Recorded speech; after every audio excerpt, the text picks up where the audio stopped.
2 minutes till broadcast, 1 minute till streaming.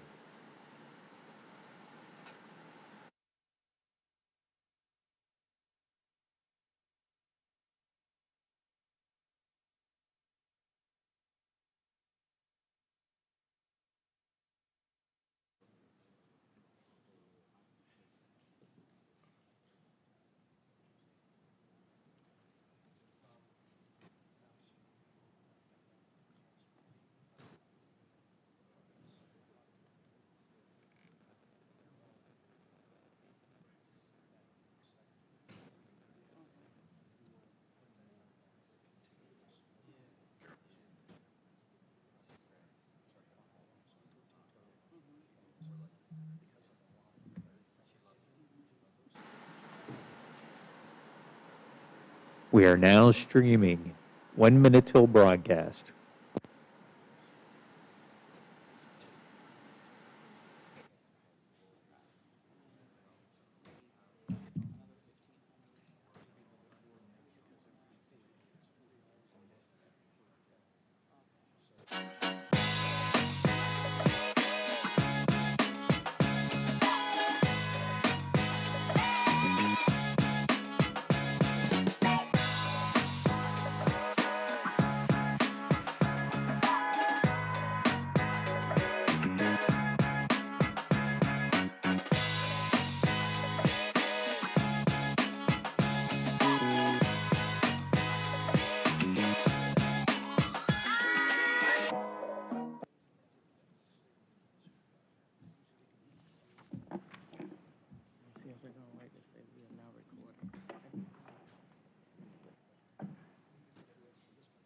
Recording in progress.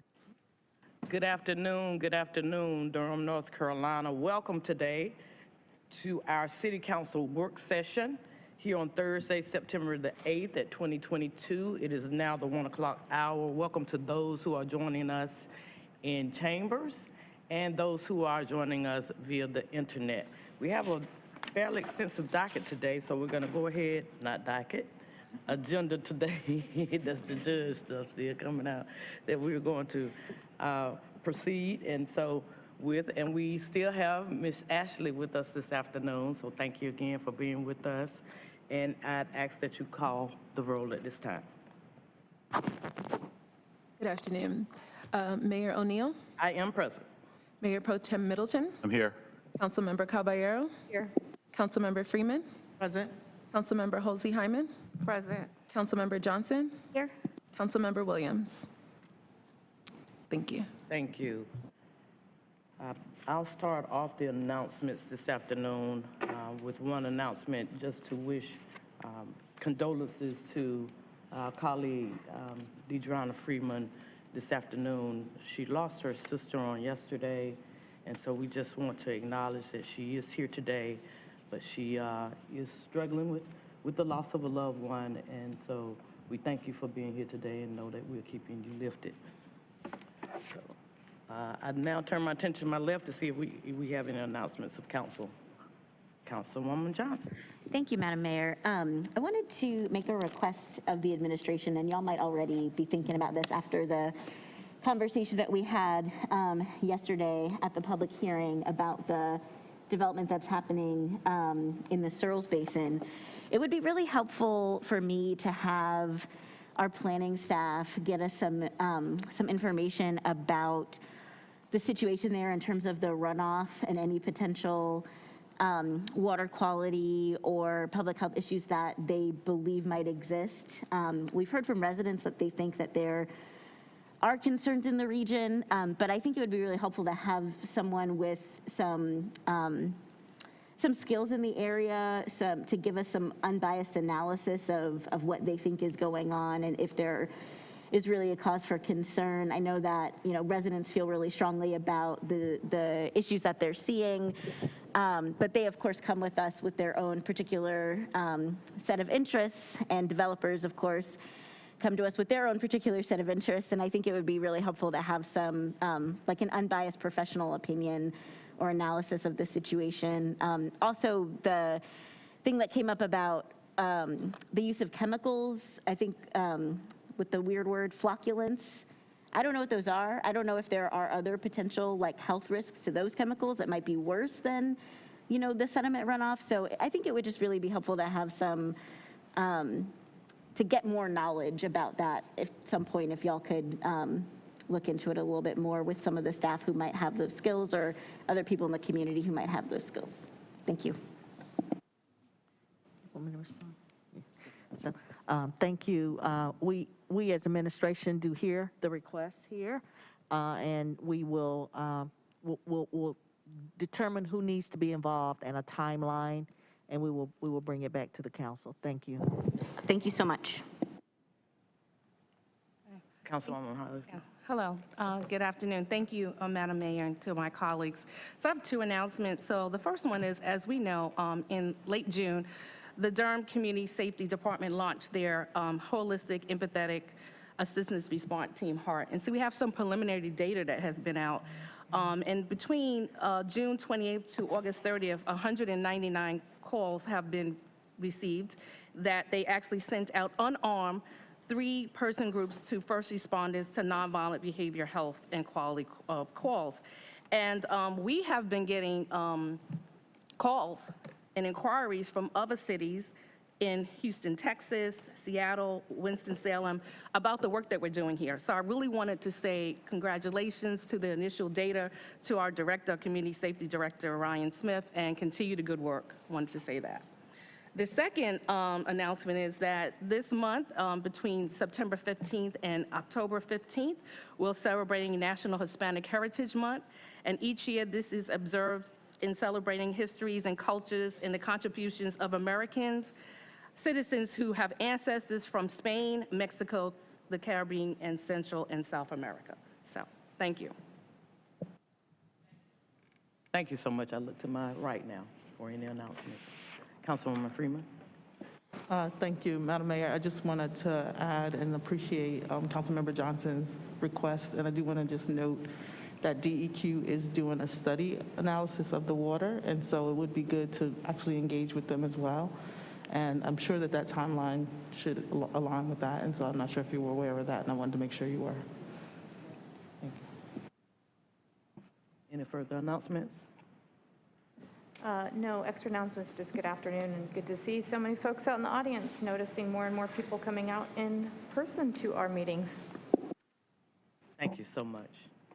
All right, we will now turn to our priority items, and I will look to our city manager for any priority items she may have. Good afternoon, Madam Mayor O'Neill, Mr. Mayor Pro Tem Middleton, and members of the Durham City Council. I do have several priority items for the council this afternoon.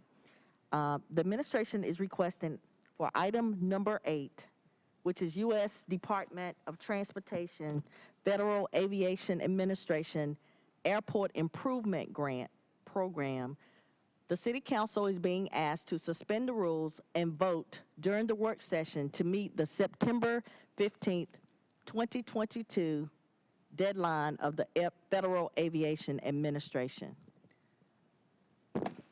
Agenda item number 9, which is an interlocal agreement with Durham County for master aging plan implementation. There were track changes that were in the memo that have been resolved in both attachment number 1 and number 2. Agenda item number 10, South Mineral Springs and Pleasant Annexation Ordinance Correction. Attachment number 6 was deleted because it was a duplicate of attachment number 5. Agenda item number 14, Bull City, sorry. My apologies. Agenda item number 14, Bull City United, update and contract renewal. A presentation will be made today during the work session, and the motion has been revised. Agenda item number 15, which is to renew an interlocal with Durham County for the gang reduction strategy. That motion has also been revised.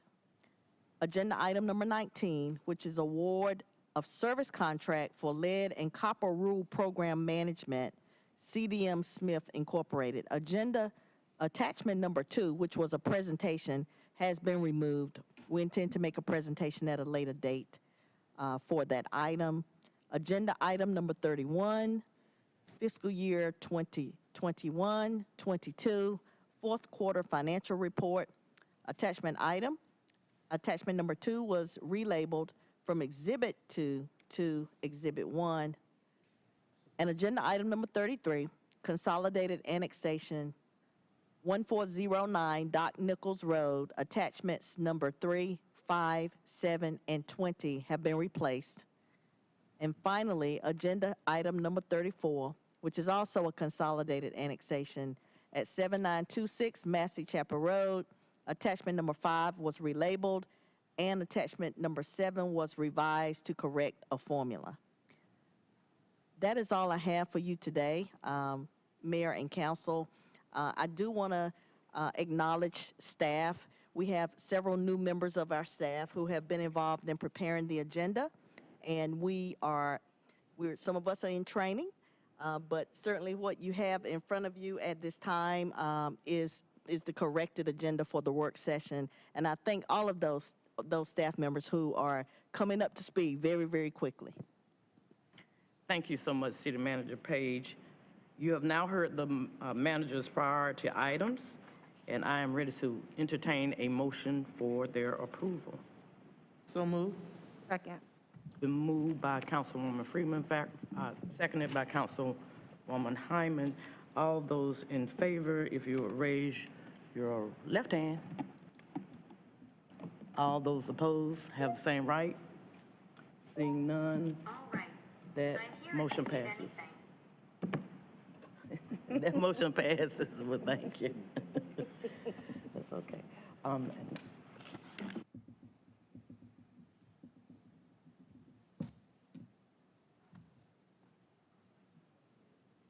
Councilman Williams, the opportunity to kind of catch up for a second, but we're going to move to, I'm ready to entertain a motion to suspend the rules.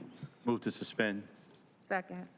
Been moved by Mayor Pro Tem, seconded by Councilwoman Hyman. All those in favor, if you would sign by raising your left hand. All those opposed have the same right. Seeing none, that motion passes unanimously. And we now turn our attention to Approve the item.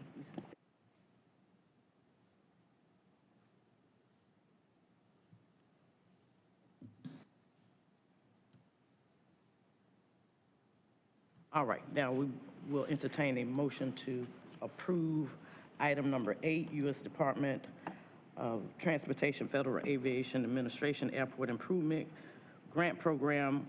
This motion will be to approve the Raleigh-Durham Airport Authority's acceptance of a grant offer in the amount of $13,522,729 from the Federal Aviation Administration Airport Improvement Program Grant Offer 3-37-0056-060-2022.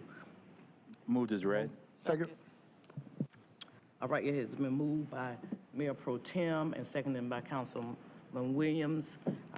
All those in favor, if you would sign by raising your left hand.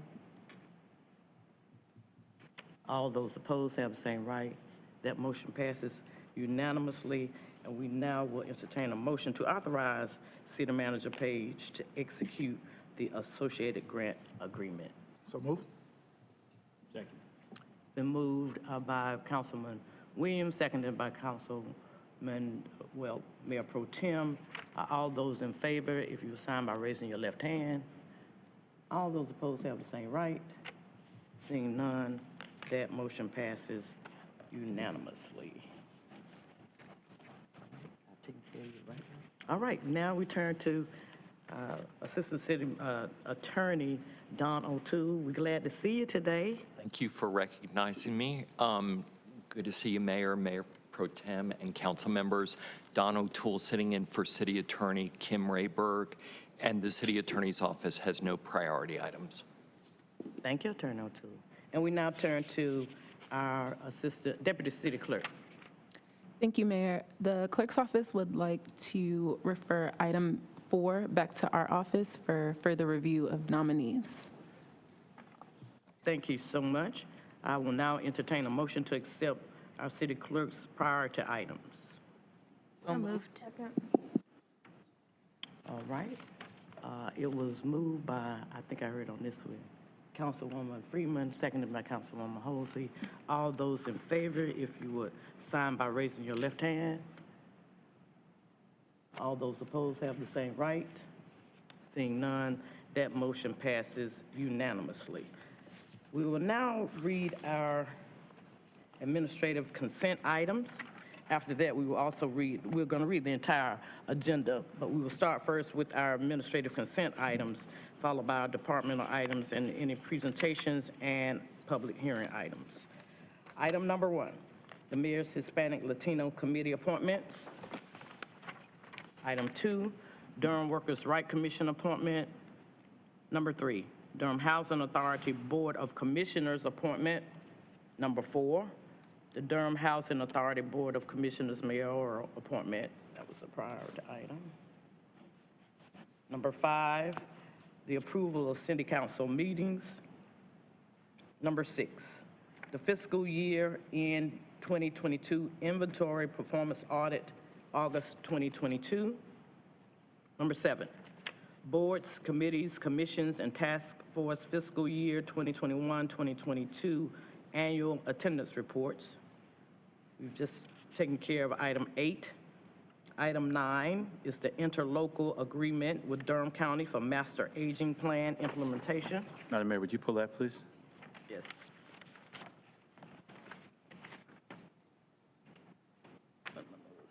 Number 9. Okay, Pro Tem. Yes, sir. Item 10, South Mineral Springs and Pleasant Annexation Ordinance Correction. Item 11, an ordinance to amend the Durham City Code provision regulating street or alley closing and abandoning petition filing requirements within the city. Item 12, Carolina Civil Works Annexation Ordinance Correction. Item 13, the contract for the provision of non-congregate emergency shelter supportive services with Project Access of Durham County. Item 14, the Bull City United update and contract renewal.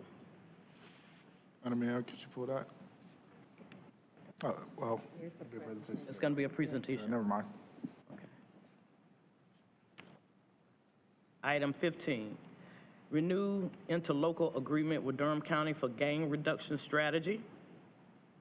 Item 16, renew contract with Legal Aid of North Carolina to administer Durham expunction and restoration, the DEER program. 17, award of construction to J.F. Wilkerson Contracting Company, Inc. for the Celeste Circle Force Main project. 18, purchase contract Ferguson Enterprises LLC of Virginia Advanced Metering Infrastructure Pilot Project. Item 19, the award of service contract for lead and copper rule program management, CDM Smith, Inc. Item 20, a purchase contract, Mobile Communications America, Inc. for a booster cell network for the Department of Water Management Facility Complex.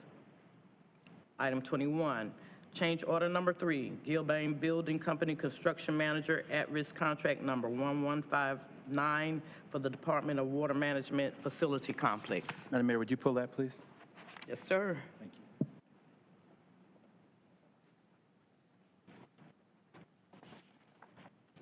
Item 22, amendment number 4 to the professional engineering services contract with Kimley Horn and Associates, Inc. for the American Tobacco District Waterline Replacement Project. Item 23, microwave upgrade project with Motorola Solutions, Inc. 24, appointment of a deputy finance officer. 25, contract for certain bill printing and mail services. 26, fellowship placement agreement between the City of Durham and Fuse Corp. for sustainable land use in cemetery projects, cemeteries project. Number 27, the contract for Shotspotter Response Services Agreement. I'd like to pull that, please. Yes, ma'am.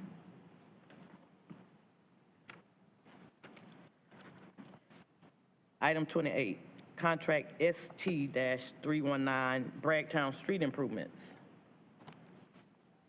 Item 29, a resolution to support the Local Assistance for Stormwater Infrastructure Investments LASII Program Grant. Excuse me.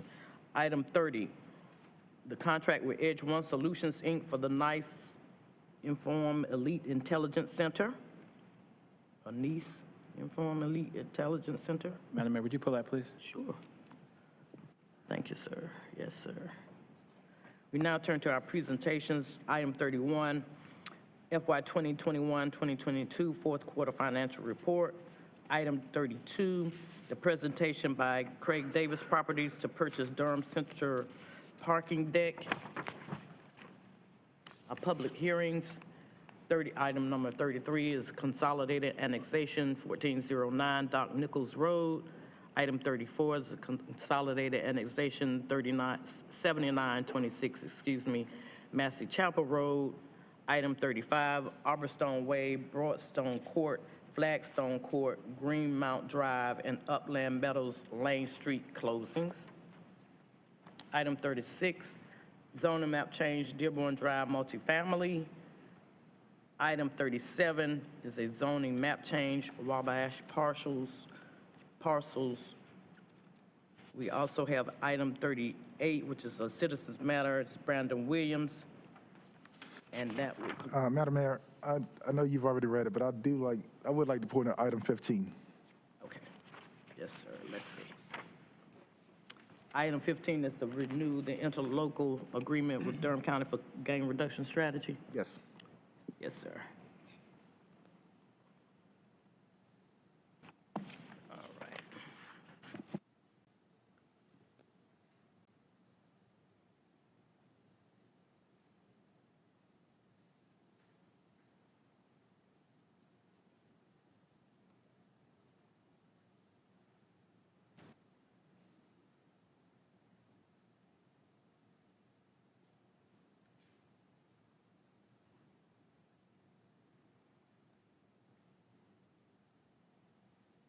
All right.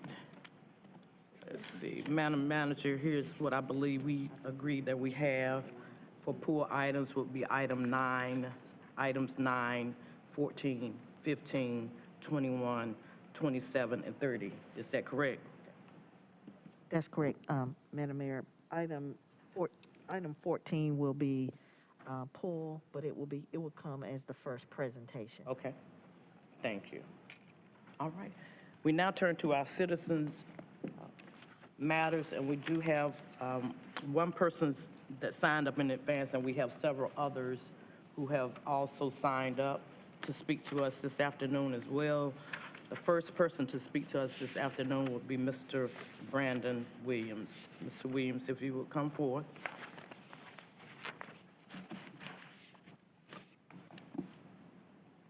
Thank you, Mayor O'Neill.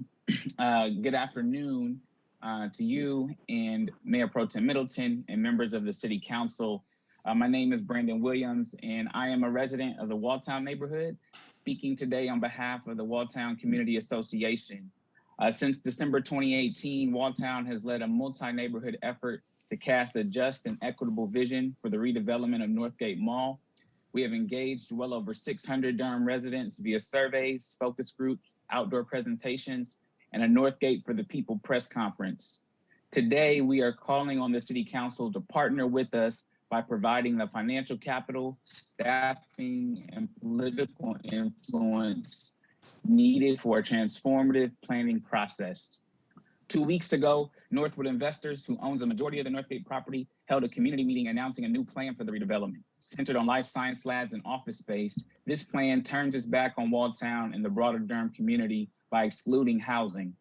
The proposed development will undoubtedly attract workers and business owners who want to live close to where they work.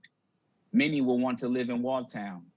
That demand will only exacerbate the intense financial pressure on renters and longtime homeowners of color.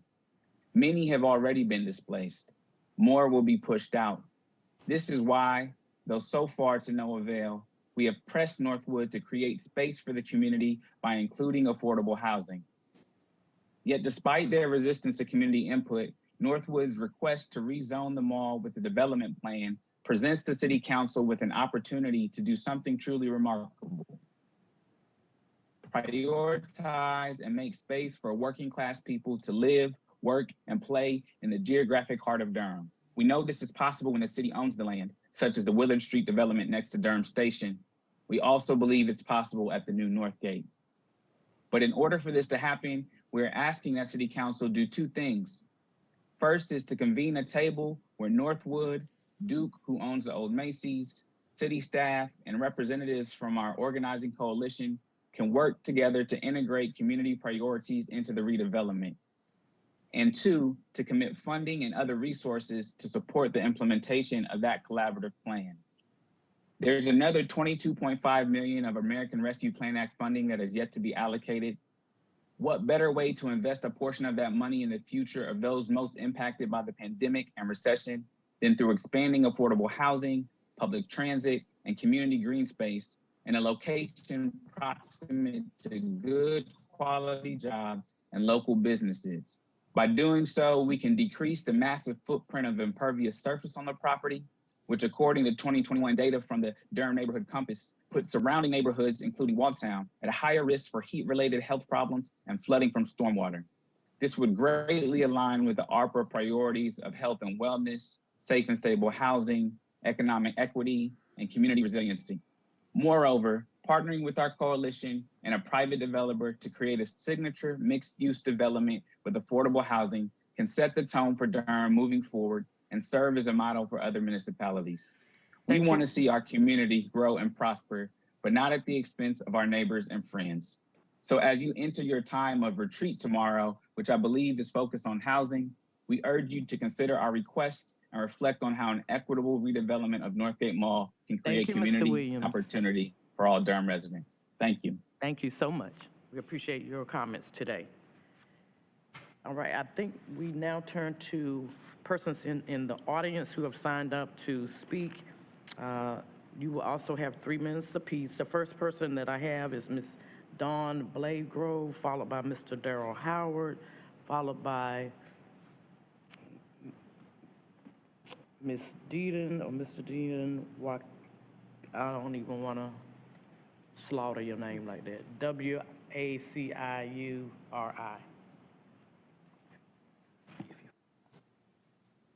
Council, I would just like to caution you, to the extent that matters that are in litigation are discussed at this afternoon's meeting, I would just caution council not to have any comments regarding that litigation. Yes, ma'am. Good afternoon. Good afternoon. My name is Attorney Dawn Blagrove. I'm the Executive Director of Emancipate NC. We are a statewide organization housed in Durham that is committed to ending systemic and institutional racism and abolishing the carceral system. Part of the work that we do, a large part of the work that we do, is related to police accountability. And so we are here today, I am here today to speak to the council about the importance of police accountability and the importance of honoring and taking responsibility for the harms that an unchecked police department may have caused on the citizens of Durham. We heard Councilwoman, Monique speak about the very progressive steps that are being taken by the city of Durham to mitigate some of the real harm that we know that exists within law enforcement. And that is commendable. However, it is not enough.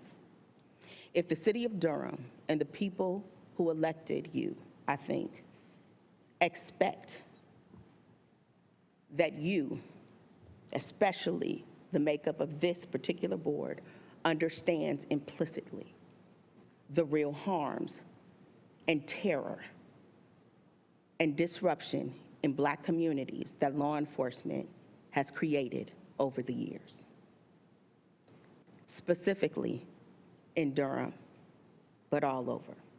It is indisputable that our system is wrought with systemic and institutional racism.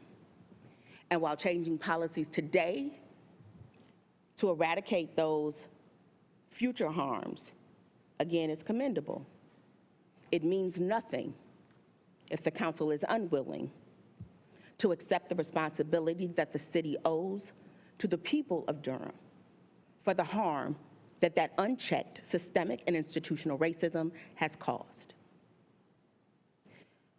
I stand here today calling on the council to honor, acknowledge, and pay for the harm that has been caused by the systemic and institutional racism that exists within the city of Durham.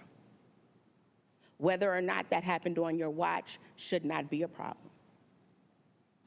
What we are asking you to do is do what you were elected to do by the people of Durham when they elected folks who they believe had shared experiences with them, acknowledge the harm, do the right thing, and make reparations for that harm. Thank you. Thank you for your comments this afternoon. We now turn to Mr. Darryl Howard.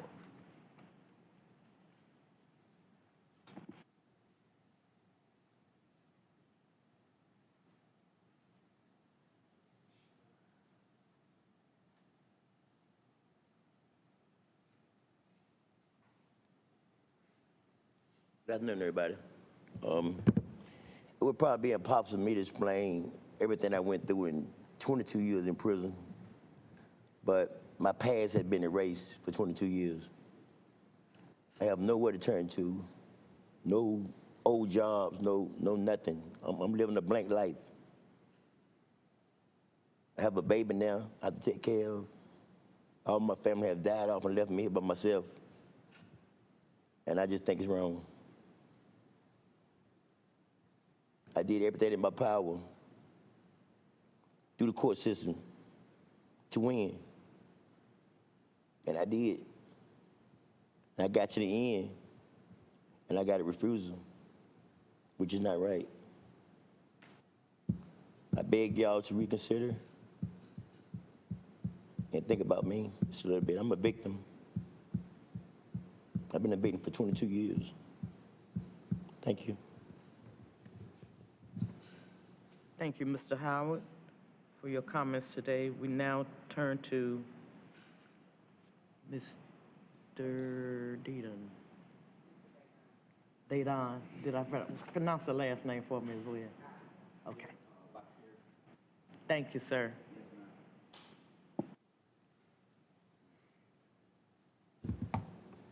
How y'all doing? So my name is Dedan Waciuri, and I am a community organizer with Emancipate, North Carolina.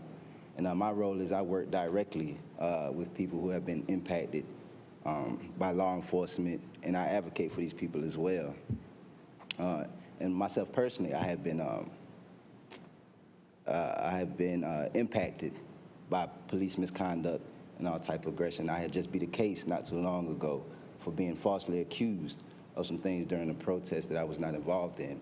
I am here today coming from Greenville, North Carolina, to say that Durham, North Carolina has been one of those cities that has been an example to other smaller cities that does not get the attention or some of the resources that is needed for people to live beneficial lives. Durham has been that place where we have looked to for examples, and also to bring back certain things to our cities where we can create conditions where people can live full and sustainable lifestyles, free from misconduct from police, and also, institutions that are non-beneficial. But when we see certain things that begin to take place in Durham, a place that preaches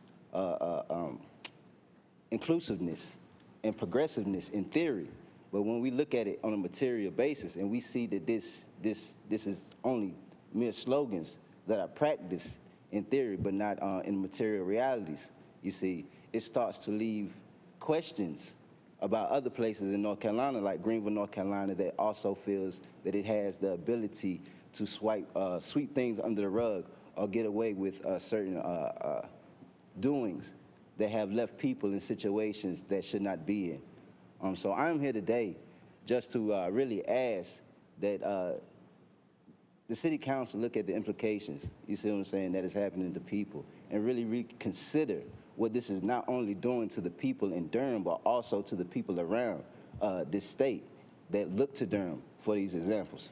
Thank you. Thank you, sir. We appreciate your comments today.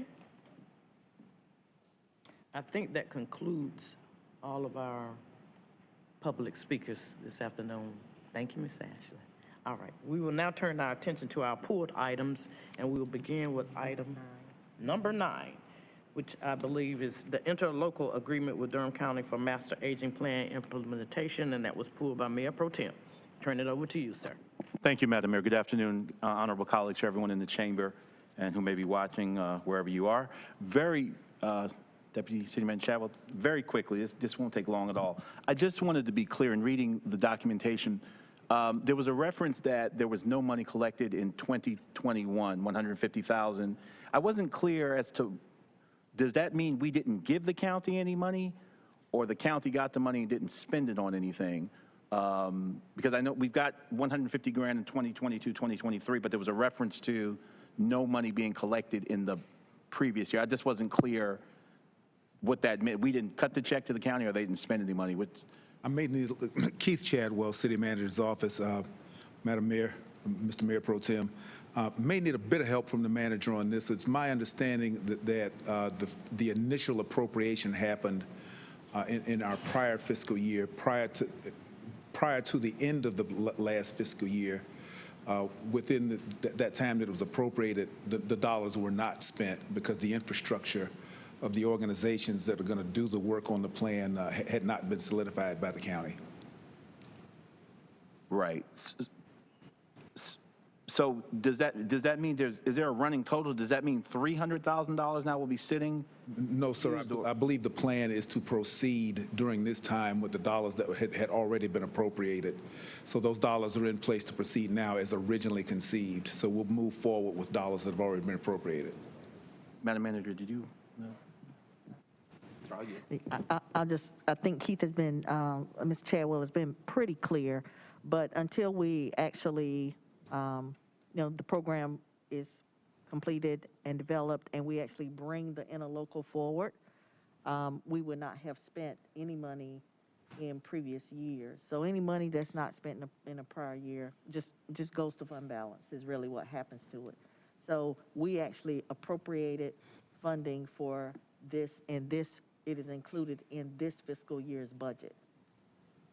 All right, that's what I thought. The reference to last year is what kind of confused me. I didn't know if that money was just sitting somewhere, in the county's grass runs, but that makes sense now. That's it. Thank you. Good to see you. Yes, sir. Thank you, Madam Manager. Thank you, Madam Mayor. I yield back. Thank you, sir. We will now turn to item 15, I believe. That was pulled by Councilman Williams. Thank you, Madam Mayor. Director Smith, how are you? Good. How are you doing, sir? Great, great, great. Probably not a surprise that I pulled this item. Can you tell me if, is the strategy working? What I would like to do is invite Jim Stite, who is the Gang Reduction Strategy Manager with Durham County, here to answer questions about the gang reduction strategy, if that's all right. Thank you. Mr. Stite, thank you for joining us. Hi, Jim. Good afternoon, everybody. Jim Stite, Gang Reduction Strategy Manager. Thank you. So I was reading, doing the homework on this, and was reading the report, and it's quite extensive.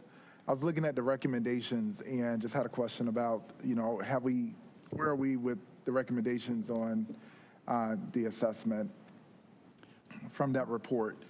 We're doing quite well. There's some great recommendations contained in that comprehensive gang assessment. That assessment, many people were involved in that, so we're confident that it's a very good assessment, and it gives us a very good snapshot of where we are and actually where we've been. So as far as the recommendations, we've got recommendations in 3 different areas. Prevention, early prevention, which is a main focus of ours. We know that there are a lot of characteristics that cause our youth to become involved in gangs, and we're working to reduce those at the earliest ages, starting with pre-K, working on through our school system. We know that data shows us that if someone stays in school and stays engaged, there's a very small chance that they'll be involved in a gang. So graduation rates are very important to us as well. When our prevention efforts move on to intervention, that's when youth are already somewhat involved in a gang. We have Project Build, which is an excellent program that probably services 50 to 60 gang-involved youth per year and gets them through school, engaged in employment, and just onto a better lifestyle. And the final leg of that is, of course, suppression. When our intervention and prevention efforts don't work, we still need a safe community, so there's coordination between the district attorney's office, the police department, and the sheriff's department to arrest gang members who continue to commit violent crime in Durham. Thank you. The reason why I'm asking questions around this is because I want to make sure that we are providing all of the support that's needed. And I know between the city and the county itself, there are a lot of programs. Is there any coordination that you feel is working to its full potential? We have the Durham, so we have Bull City United, which is extremely unique, and we're fortunate to have that program. I know some of the folks that work that program, and I know the hard work they put into it. We have the Administrative Office of the Courts, Gang Reduction.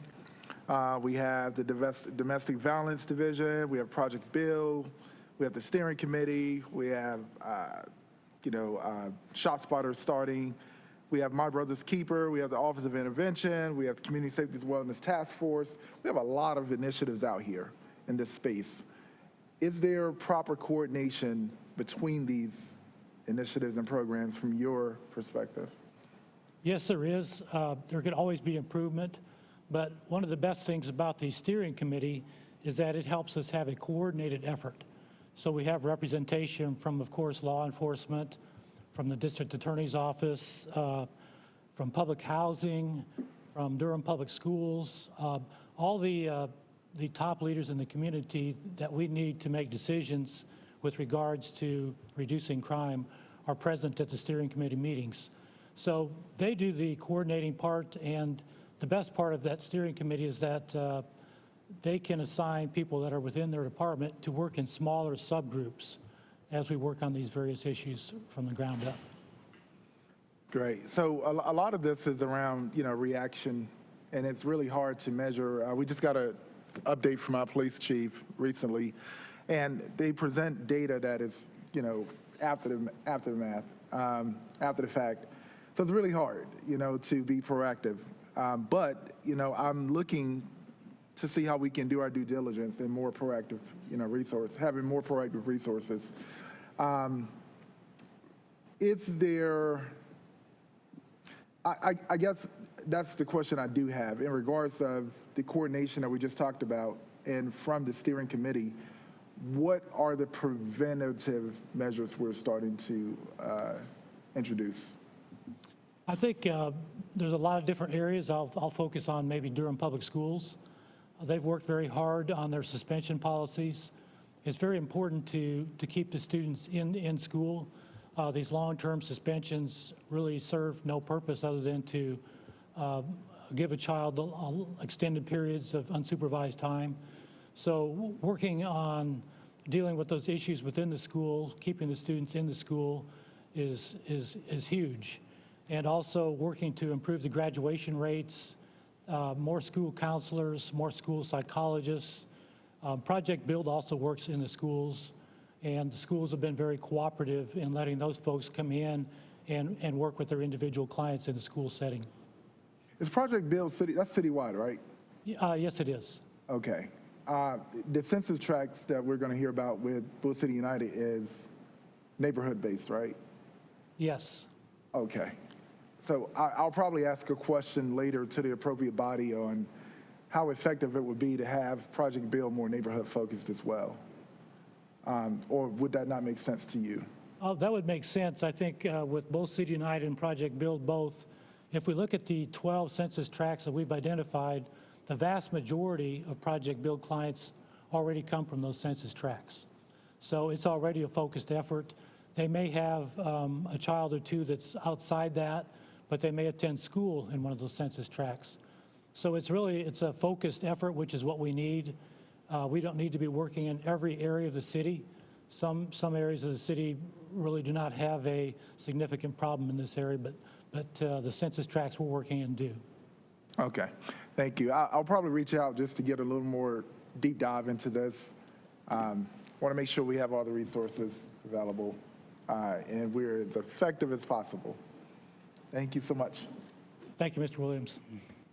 Councilwoman Freeman.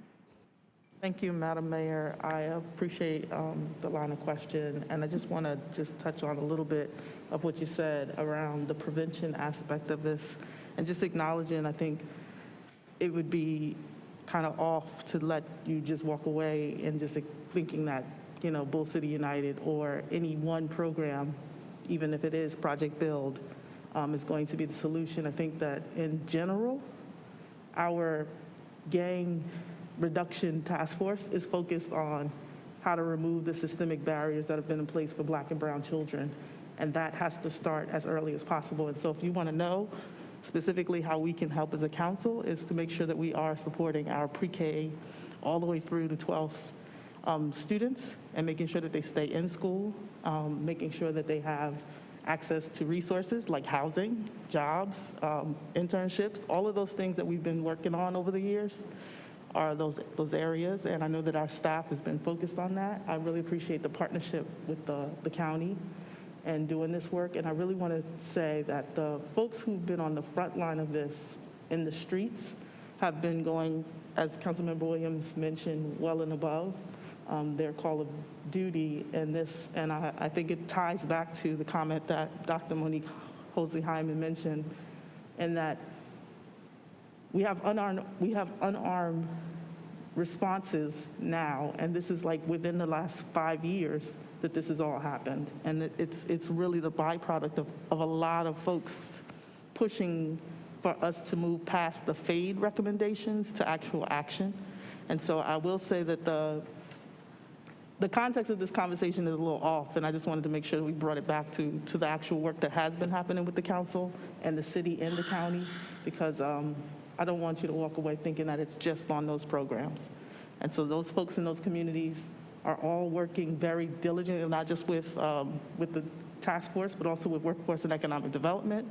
They're also working with folks in NIS. Like, all of those things are in tandem together. So that's all. Thank you. Thank you. Thank you, Councilwoman Freeman. Are there any other questions on this item? Yeah, Madam, I think for me, and I know we need to move on, this is the gang reduction strategy. And, you know, looking at it at face value, it's a strategy. And, you know, we're spending nearly $100 million in reactionary resources. And I'm just seeking for due diligence on that proactive as well. So I think that the questions I ask are aligned with any of these areas. And that's what I'm getting at. I understand the contextual side of it, and I appreciate everybody involved with it. But anytime there's gang strategy reduction, I think those questions are going to be appropriate. And I'm going to continue to ask those. And I may ask them again in the next presentation. But I just want to make sure we get to the bottom of that. Please do. Thank you. Thank you. Mayor. So yeah, thank you for your detailed report. But I just want to highlight something you said, and revert back to a theoretical framework. TENTO is a theoretical framework that talks about student involvement. And when you connect students to community, to someone in that educational platform, they will be retained and they will stay, right? So again, we have to look at strategies that are going to start as young as third grade, right? Because I've had experience with working with youth and gangs, and they tell me the reason why they're in those gangs is because that gang is their family. That game is connecting them. That game is talking about their strengths, whether it be good, bad, or indifferent. And so I really want us to also think about the theoretical frameworks, the evidence-based programs that we can actually implement that start, again, as Councilman Freeman said, as young as in 3rd grade, but that involvement of wrapping services around them as early as that age. Thank you. Welcome. Anyone else? Thank you, sir. Thank you all. We now turn to item number 21, which is the change order number 3, and I believe this item was pulled by Mayor Pro Tem. Turn it over to you, sir. Thank you, Madam Mayor. Good afternoon, Don. Good to see you. Good afternoon, Mayor, Mayor Pro Tem, members of council, Don Greeley, Department of Water Management. Good to see you in person. Likewise. Alas. Just a couple of questions. I'll begin by stating the obvious. This is a tremendous amount of money for change order, and I, you know, economic realities, you know, taken into account, and COVID. I mean, those things, you know, even if we look at those things parenthetically, we know that the chief driver of cost in constructions or increasing costs are change orders. So I wanted to ask a couple of questions about this item. In the memo, I want to get the language right. DWM, Department of Water Management, is requesting change order number 3 to cover additional costs associated with the Phase 2 construction, DWM, vehicle maintenance facility equipment, installation of underground conduits for future electric vehicle charging stations, owner requested design modifications. Owner requested, that's us, right? Yes. Okay. And changes in material specifications due to the COVID-19 pandemic and global supply chain issues, totaling $4,028,998. When I look at the item number 2, attachment 2, change order for DWM facility project, and I don't know if you have this in front of you, description of change, where you've got the code, CMO ones. Yes. That's an exhaustive list, correct? Of the 4 million. That's exhaustive. Detailed list. Yes. What on this list is attributable to COVID?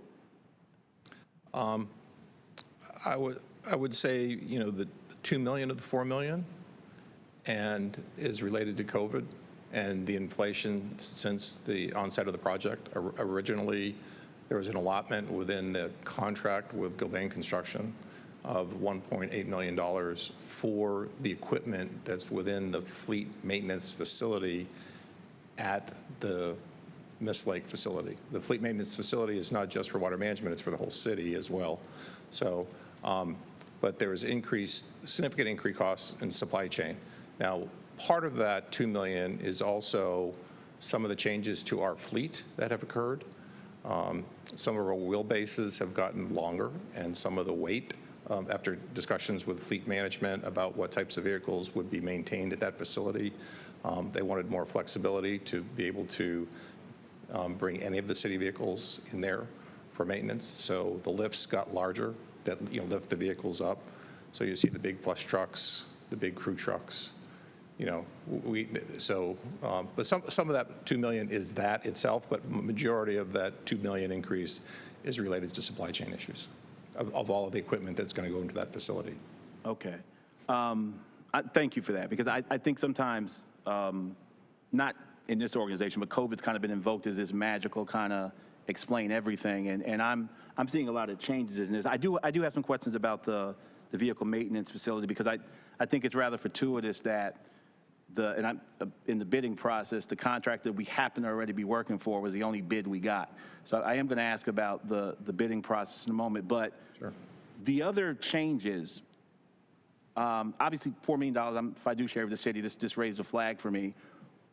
What did we learn after submitting the original or developing our original plan that we didn't know we needed EV chargers, or what happened from the original inception to now to put all these changes through? There's a couple. What did we miss? A couple things, and one of the other significant changes you see here is over $1 million for electrical conduit, and that electrical conduit is underneath the large city vehicle parking area that's behind the facility. And that's really an investment in the future. Because as our fleet goes towards electrification, if we didn't put that conduit in now, we would then have to tear up the existing concrete later on down the road and install that concrete. So it actually saves us money long term, but it is a significant investment now, but it prevents all of those costs down the road when we have, because we expect to have anywhere up to 200 and 250 vehicles there. You know, I get that. I totally support planning for the future. My question is, did we not know that at the beginning of this initiative? We knew that at the beginning of the initiatives, we anticipated the light vehicles and light trucks that'd be electrified, and that's in the base contract, but not the extent now of where we're moving to full electrification with dump trucks, excavators, large crew trucks. Decision wasn't there, wasn't known then. All right, fair enough. The vehicle maintenance facility equipment, $2,053,594. The original allotment was, or projection was $1,800,000. Due to the global supply chain issues and construction industry workloads, we only received one bid. The single bidder is the same subcontractor that is currently working on the DWM administration building, lucky us. How long, when was this bidding process open, and how long did it go for? Tell me a little bit about the process. Okay, you know, the city works with our project manager and Gilbane and our finance department to outline the bid packages that go out, and they follow the normal advertising that all of our city construction contracts go. Because of the special nature of this equipment, we only anticipate, there are only 2 or 3 companies out there that we anticipated on bidding. And as it turned out, there was only one company that ended up submitting a bid. Both our design consultant and Gilbane did their due diligence comparing and contacting the material suppliers directly to find out what their costs were, to ensure that the bid prices that were submitted by the CNA were reasonable for what the prices are currently in the industry. All right. So in doing their due diligence, but we only received one bid. Correct. And we were nervous about rebidding that because at the time the prices were continuing to increase. All right. And you said we went through our normal, tell me what that looks like. So we send out the pack, we put an all call out on the internet, we send out packages to, I'm just curious as to, because I looked at the date on the bid sheet, it was that. I'll be happy to get you the details of what Gilbane, because it's through the CMAR contract that occurs. I can happy to get you a detailed outline of how that package was advertised. Okay.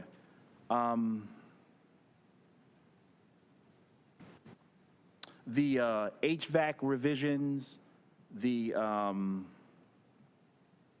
going to get the language right.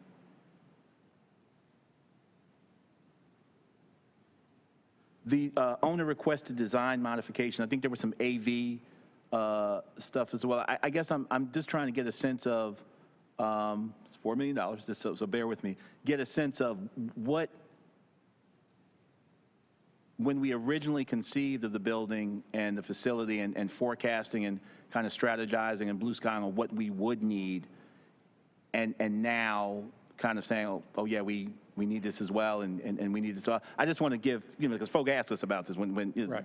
So I just want to be able to explain what similar to the equipment for the fleet maintenance facility, there is an allotment within that contract for wiring and other devices for the security and AV systems. Both of those projects, the design of both of those systems were done outside of the design contract with specific companies that specialize in those industries, and based on our discussions with them at TS about certain electronic components and what we needed to put in the building, we came up with a design, and that was then, and we looked at the equipment and then compared it with what was already in the package itself, and that created this change order. Okay. I'm not questioning its necessity, but it's expensive. It seems like almost kind of a rolling kind of development kind of. Well, we hope that at this point in the project, we don't anticipate this coming back again. If that makes you feel any better. Not that I don't like seeing you, but I hope. All right. Well, I think that's all my questions. Thank you so much, Don. I appreciate it. I know it's going to be a fantastic, obviously state-of-the-art facility. So thank you so much. Thank you, Madam Mayor. Thank you. We'll get you that information, and we look forward to hosting you tomorrow. Thank you so much. Thank you, Mayor Pro Tem. Any other questions on this item? All right, we now turn to item 27, which is the contract for Shotspotter Response Services Agreement, and I believe Councilwoman Johnson pulled this item. Turn it over to you, ma'am. Thank you, Madam Mayor. Was just interested in whether the police department had any further refinement on their data collection and evaluation plan for Shotspotter. Hi, Chief. How are you? It's good to see you. Hello, Council. So great question, and I want to do two things. So one, I do have ShotSpotter representatives that are actually on the phone that are able to answer any questions that we have about ShotSpotter itself. But I do want to also to recognize Mr. Sheese to come up and talk a little bit about our data gathering and some of our metrics. Policy is in draft. We do have a first draft of policy that addresses our response, establishes some parameters around response, evidence collection, and how we'll be reporting certain metrics within ShotSpotter. I'll turn it over to Mr. Sheese. Thank you, Chief. Good afternoon. Jason Sheese, Analytical Services Manager for the Police Department. Good afternoon, Councilwoman Johnson and the rest of Council. So I believe your question was around evaluation. So we are still finalizing the specifics of the research methodology, but I can give you an overview. First of all, I'd like to say that this is a pilot project. So the police department is not going to engage in the process of evaluation alone. We have certainly welcomed input from ShotSpotter itself on what they consider to be best practices based upon their extensive experience deploying this technology in various departments across the country. But we're also partnering with the Wilson Center for Science and Justice at Duke University to provide an independent external review of this particular program. So we have engaged in that partnership and have had several excellent meetings. Generally speaking, I mean, ShotSpotter is a tool, right? And the two main things that this tool provides is the notification of gunfire incidents that the police department may not have otherwise known about.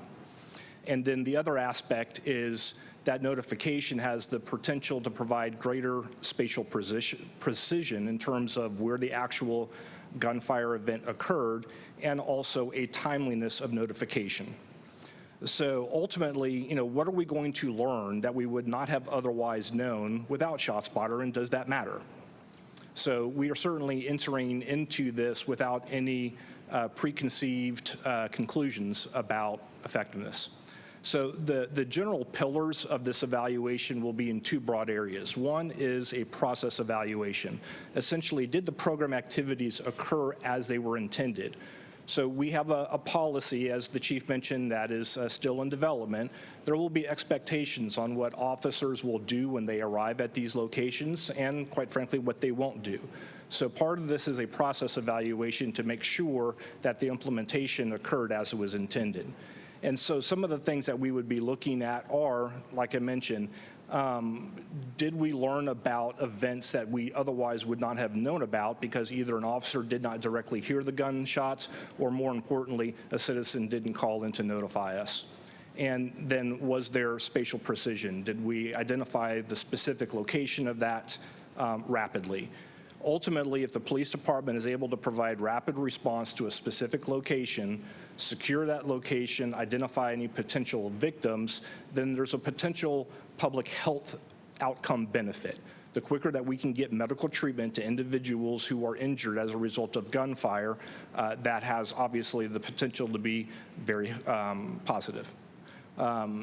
Some of the other aspects that we want to look at in terms of the process evaluation is we want to build in a feedback component. We do intend on providing an avenue by which citizens who directly receive the treatment of officers responding as a result of these alerts can provide feedback to the police department anonymously about their experiences, and we will collect that data throughout the program period. The other part of this is a outcome evaluation, and this is really centered around whether the program generated the desired effect.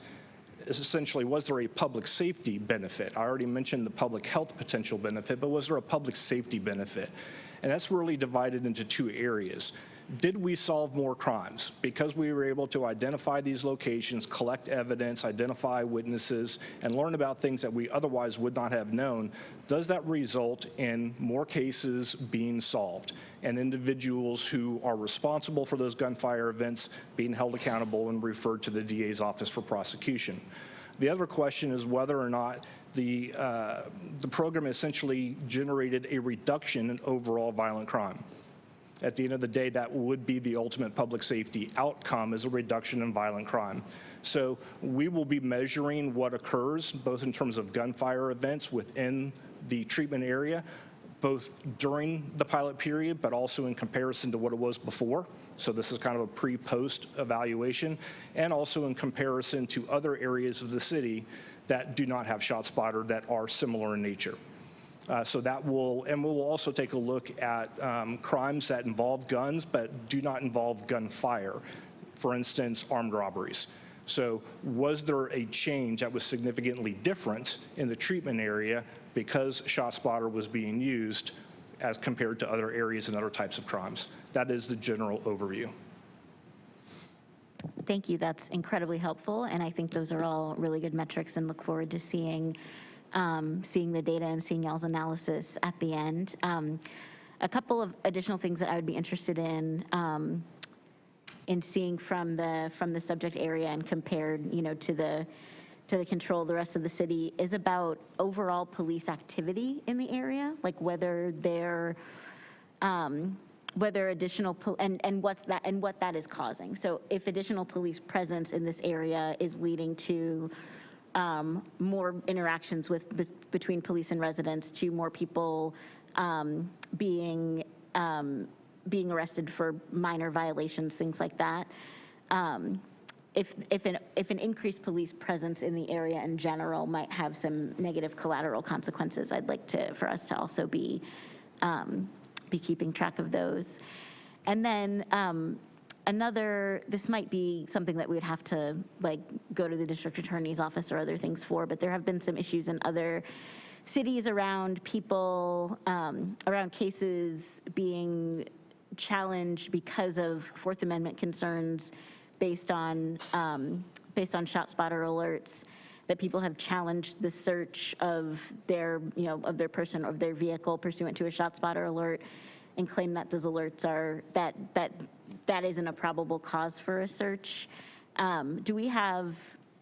What policies are we going to put into place that will prevent those kinds of issues? Great question. So what I will say to you is the first draft of the policy is very explicit. So, it's very detailed about what officers can do and cannot do. And what you're talking about as far as using Shotspotter as the only reason why an officer would interact further with any community member, that does lay that out and basically says that you cannot use a Shotspotter alert as probable cause or as cause for a reason to search someone without there being more. So it's a lot like, if you remember our report management system, or in our CAD system, where there was an alert component to it years and years ago. We had to establish that just simply because there's an alert there, it certainly does not mean that the officer can move further without there being something else.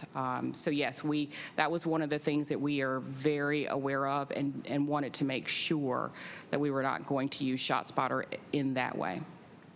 That's really reassuring. Thank you. Last question. There have also been situations in other cities where police officers have shown up to the site of a ShotSpotter alert as if they are arriving at the scene of an active shooter situation, which has led to some unfortunate interactions and incidents. Can you talk a little bit more about your policies with regard to how officers will approach a scene where there's been a ShotSpotter alert and like how they'll handle it there? Yes, so Cliff Notes version is currently our response aligns sound of shots with that of a traffic accident. And that's an old response. So we elevated the response to what we call a kind of a priority 2. So along the lines of a house alarm. So sound of shots or a ShotSpotter alert saying that it thinks it hears sound of shots, officers need to move to the area. And right now, currently, we're not moving away from how we respond. So officers are not swarming into the area now, and they're not going to swarm into the area when there is a ShotSpotter alert. Now, if there is an alert saying that there's multiple sounds going off at the same time in the same area, that would be an elevated. So we'd want to definitely send more than 2 officers, right, to the area. And so the officer's responsibility once they arrive on scene is to make sure that there's no one that's down in the street that they can see, no one injured. And then we want to be able to search for evidence legally. So we are not going in backyards. That's the purpose of us doing kind of door hangers, hanging door hangers on the door, so that that resident will know that there was a ShotSpotter activation, that we were in the area. If there's no reason for us to be going into an area where we shouldn't be, we won't be doing that. Thank you. Appreciate it. Yes, ma'am. Thank you. Mayor Pro Tem, followed by Councilwoman Freeman. Thank you, Madam Mayor. Chief, good to see you. Good to see you, I think I sir. see some other members of the staff here as well, command staff. Good to see you all. My thanks to Councilmember Johnson for asking relevant and important questions. I'm glad she pulled this item. I did want to speak to the question of metrics and measuring the efficacy of ShotSpotter. First off, this is not our most expensive pilot that we've run in the city, but this will be the most transparent, studied, vetted pilot in the history of this city. It already is, before the sensors have actually gone live. But I do want to remind suggest to others, particularly residents and citizens watching, that the ultimate determination of the efficacy and usefulness of this tool rests at this dais. I'm not outsourcing the decision to the police department as to whether or not, I don't think we should outsource it as to whether or not it's a good tool. I'll give you an example. We spent and spend $2 million on participatory budgeting. In other cities, I mean, the lick on participatory budgeting was that it's supposed to increase democratic participation. Have we studied that? Have we delved down and seen if our voting rolls have swollen or voter participation, or have we done any qualitative analysis of those that participate in participatory budgeting to see if they feel better about the health of our democracy? No. We thought it was a good idea, and we thought it was a good tool for us to have in our arsenal, so we keep doing it. So I just want to make sure that, we don't engage in theater on this particular, or make this particular pilot exotic to any of the other ones that we think is a good idea as a council. There are any number of actions that are council-generated and that originate from council that we think is good. In other cities, I mean, in Wilmington a few weeks ago, there was a ShotSpotter alert and police arrived. They did not capture a bad guy, but they did find a victim bleeding out and saved their lives.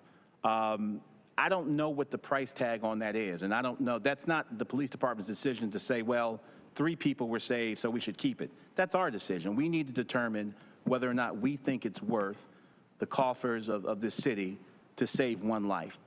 With that said, I cannot say enough about the incredible professionalism and structure and diligence that this particular, and I'm glad we're talking about this police department and this city, because it's very easy to create a composite of policing based upon the worst examples from around the country.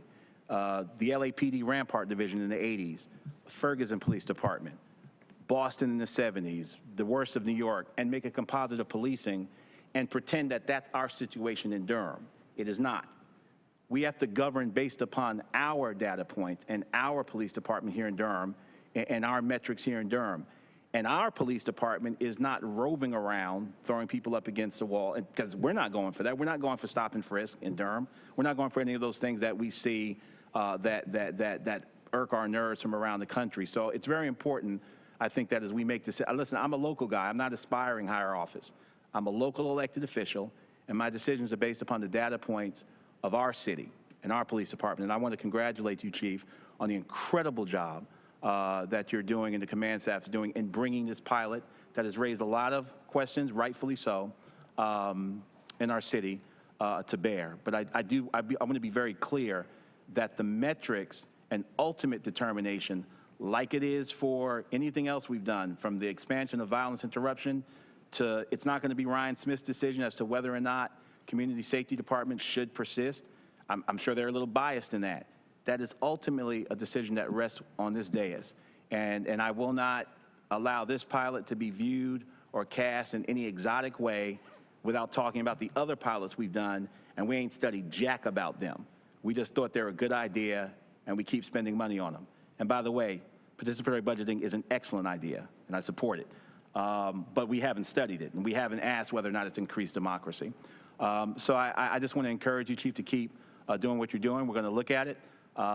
We made representations and commitments to the people of the city to be transparent, to have community meetings. We've been doing that. It's going to continue to do, and we'll take a look. But as for this one council member, if one life is saved, because we got there and we're able to give them a life-saving intervention at that moment, I'll be voting for it again next year. Thank you, Madam Mayor. Thank you, Mayor Pro Tem. Councilwoman Freeman. Thank you, Madam Mayor, and thank you, Chief Andrews, for bringing this forward. And I would like to just delve in a little bit more on the response conversation and just acknowledge that I live in this area that you're setting this up in, and I want to say that more often than not, there is multiple shots, and so there will be multiple officers coming in. I would like to see a real detailed level of policy or procedure laid out that actually spells out the kind of the way in which you would increase to the next level, because a traffic stop is very different from the shots that we're hearing at night. I would also add, I do want to just check back in and figure out, I heard a little bit from, I didn't catch his name, I'm sorry. Mr. Sheese, Jason Sheese. Sheese, about the rapid response, and also, hold on. It was something around essentially just making sure that on the investigation side, that our very new expensive NIBIN system has very good analysis staffing around it, and so that those bullets are being analyzed to increase the actual opportunity to arrest and actually use those bullets as evidence in their cases with the district attorney. So we'll tag team this. Currently, our forensics unit, we are currently processing a lot of rounds that officers recover from scenes. And so that is a response protocol that we will have to look at with our forensics team to find out, because I don't know the ins and outs about how long it takes for them to to process those independent rounds.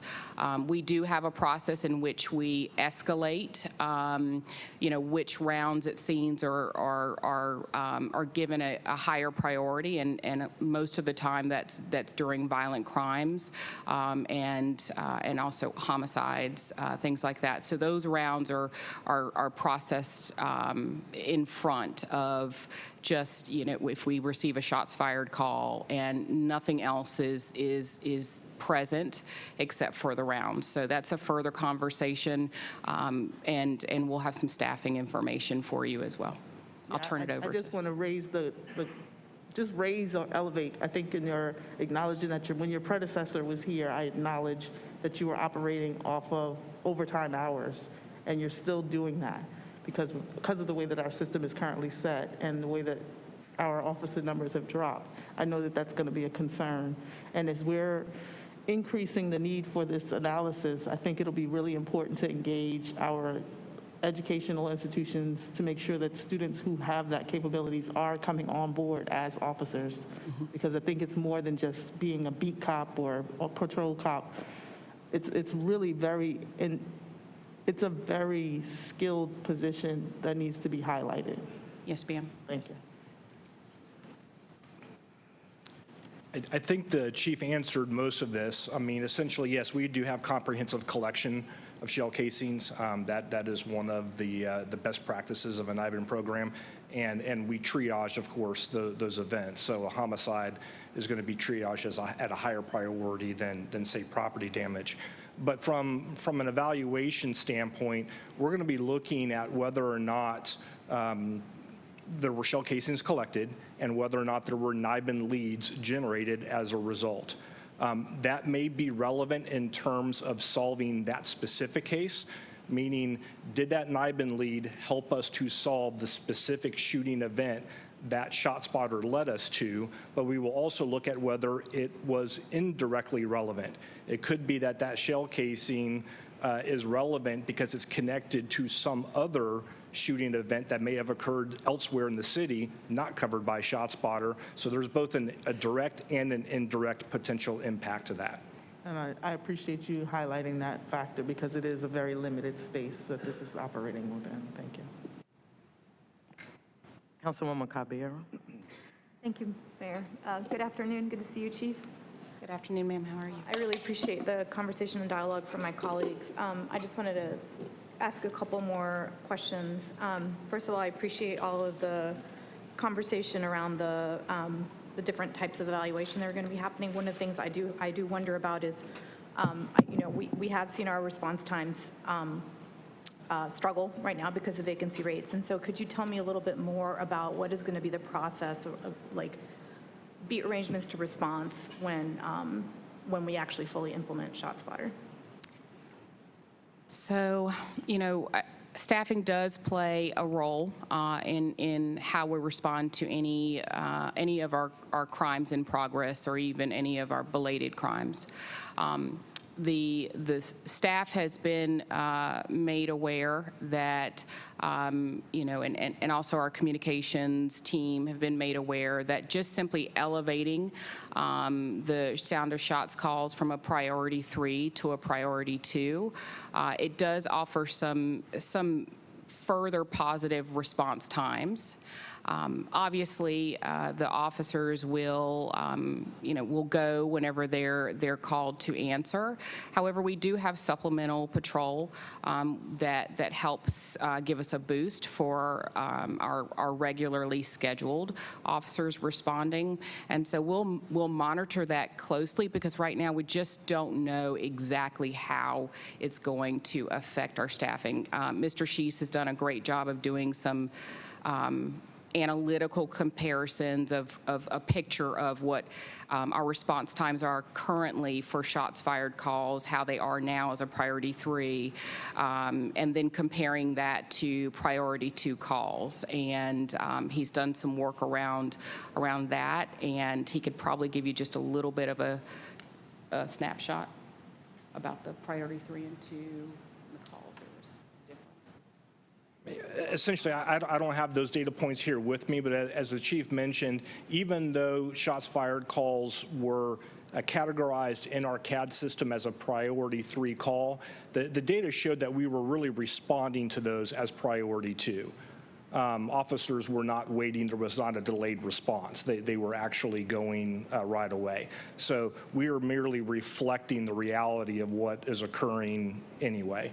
The only other thing I'll mention around response times is we anticipate that the potential greatest benefit in response times are reducing what we call the time held portion. That is the amount of time that it takes for dispatch to obtain information about a particular event and relay that to law enforcement. We are licensing an interface between Shotspotter and our CAD system, so when there is an alert generated by Shotspotter, that will show up in our CAD system at the exact same time that it hits the Shotspotter application. That means that officers and dispatchers will be aware of that event immediately and at the same time, and that further has the potential of reducing any time held before an officer is dispatched. Thank you. I appreciate the information today. I would, since we do operate on consent with our consent agenda, I would like this item moved to GBA instead of on the consent agenda at our next meeting. And I do want to just acknowledge that PB is often mentioned as a pilot on this dais, and I will say as one of the liaisons to PB, and it's actually work that all of us, many of us did when PB was introduced, that evaluation is built into every cycle. We analyze PB every round, and I think that is definitely what we should be doing with all pilots. But I do want to, I don't want our residents to think that there's not evaluation happening with participatory budgeting or that it's somehow held at a different standard. It is something that I think our staff really do an excellent job at, vetting and really researching and holding all of these types of pilots to a very high standard and really demanding council to look at how we are spending the resources of the city. Thank you. Councilwoman Hammond. Thank you, Councilwoman. Thank you. Thank you, Chief, for the update, detailed update. I get emails, as I know everybody on this dais does, from residents who are like, what are you going to do with the gun violence in Durham, right? And so I wish I had a crystal ball to just kind of flick it and say it's done, but I don't have that. And so I am happy about this being a pilot. I am happy about the evaluation of it. And I also want to just say, as my council, as Mayor Pro Tem said, is if it saves one life, we want to save more, but it's saving something. And so again, I wish I did have a crystal ball to change all of the gun violence in Durham, but I don't. So at least we're doing something. One of the things I do want to ask is, I know that I had the opportunity with Mayor Pro Tem to when we went into the community, and we had a community meeting with the executives that came, and I just want to know if there are going to be any more of those community, because I think that I don't want residents to hear things from hearsay. I want it to really actually get the data and what's going on, so. Yes, thank you for that. So we have scheduled a series of community forums. The first one starts this Saturday with PAC 4 and PAC 5. We've scheduled them all the way through the end of November. We're currently working to schedule with Durham Housing Authority and McDougall Terrace Community to come and just actually talk to them and speak to them and take their questions and things like that. Shotspotter representatives will be present, either virtually or in person at those meetings. So they will offer at the very front end just a very high-level overview of the technology. And then we will come on the back end with how does this apply to our city and our community, and so we'll be doing that throughout this process, and even as we wrap up the process, right? So it's important that we're also following up as well. So our community forum dates as well as the locations are listed on the Shotspotter platform. I would be remiss if I did not give a plug for that. My public affairs unit folks have been working very hard to make that as easy as possible to follow. There you will also find PDF updates that we're doing weekly or every other week about the progress of the pilot. I would also add, and you've probably done this on social media, to be able to get it out so that people can come and really hear. And then this time when they come, they're able to kind of do the demonstration, because the last time they weren't able to do that. But yes, ma'am. Because there was a lot of questions still, but thank you for that. Yes, thank you. Just briefly, I know there is some criticism publicly about the program. And I know where some of those folks live just because of public information, and they sometimes don't always live in the place where they're advocating for. But this is, going to be placed in a place, in a location where many of the folks have been asking for it. So one, I trust you all to vet this very well. Two, I have trusted your work and leadership in the past, and I continue to appreciate it. And I know of the scrutinizing that you did to this program before it even got to us, Chief.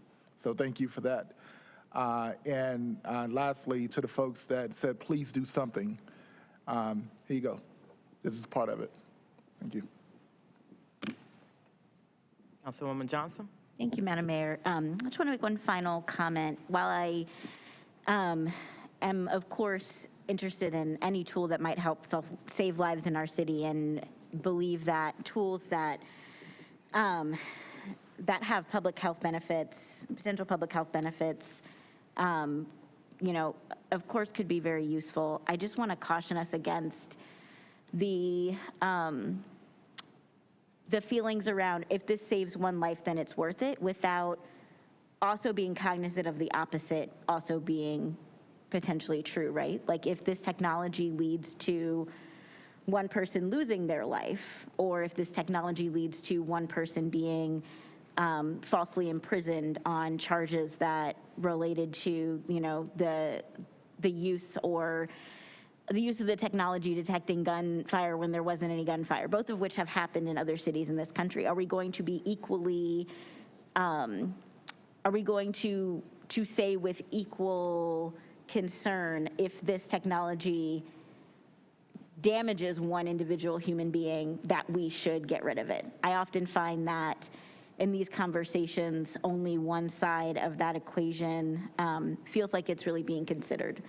And I think that we should be equally concerned that Shotspotter will do serious harm to our community than that it will provide benefit. And we have to balance those two things.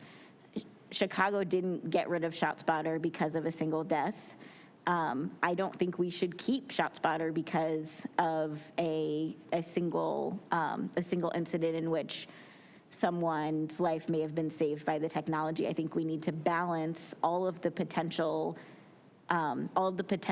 benefits with all of the potential costs, rather than trying to narrow down on that specific a metric. And I look forward to looking at all the data from our police department and really learning about the benefits and the costs and what this technology can provide to our city. Thank you. Councilwoman Hyman? And I know we need to move on, but I just want to clarify. I think we're playing with rhetoric. When I made that statement about saving one life, of course, if this is not a pilot that is going to be effective, then I wouldn't vote for it. So I'm also going to say on both ends, as you just said, that we're going to look at the evidence. That's what it's about. It's about actually doing a pilot and gathering evidence to make an informed decision. Thank you. Councilwoman Freeman? Thank you, Madam Mayor. Just one additional question. I just understanding that this could decrease response time. I just want to make sure that I understand how response time would be, I guess, assessed based on, is it like a GPS location type of thing, or what have you? Because, I mean, if you're not going to someone's door, then... Yeah, so we assess a response time on an average currently, and so we would use the same assessment mechanism for our response time with Shotspotter as we currently do. I don't know if, Mr. Sheets, if you have anything to add on that as far as response time. We don't want to reinvent the wheel, and we certainly don't want to do anything that will kind of skew the data, right? So we want to be very, very careful about that. I think all of you all are aware of that, and you want the same thing. But we don't want to do more than what we have normally done as far as with the data portion of it. To record that information. But for example, when you dial 911, your call goes to a call taker. That call taker puts the notes in. It then is dispatched. So that could be, maybe 10, 15 seconds, 20 seconds, depending on what information, right? So when that ShotSpotter alert comes in, there is a browser that's active on the officer's screen, and when that shot's fired or that alert comes in, they are immediately notified, and then communications is also notified. So there isn't that if we don't receive the call, they're not waiting on that call. The officers would respond. Do you want to? Thank you. I think that speaks to just how important our emergency communicators actually are. Thank you. Any other questions?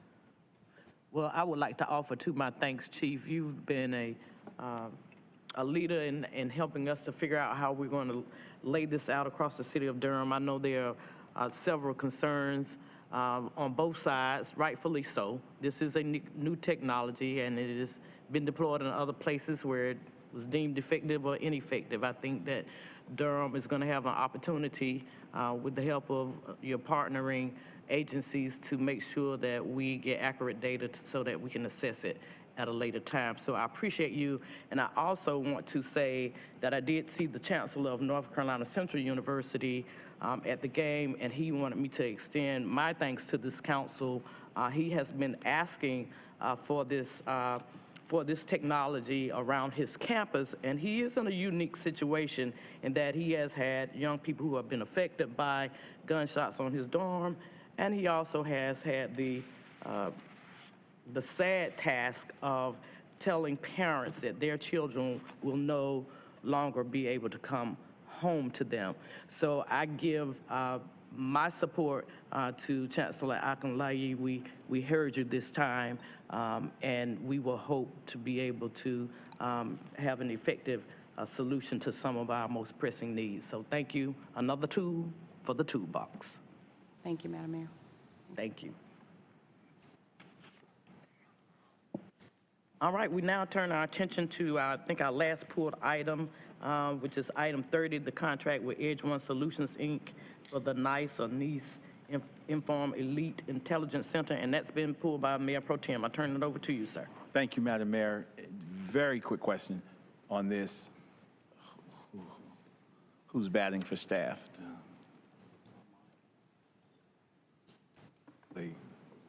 Oh, this is, good afternoon. This is Kerry Goo, the Chief Information Officer, Director of Technology Solutions and IT Governance, along with the business unit. We are proposing this new solution. Hey, Kerry, good to see you, man.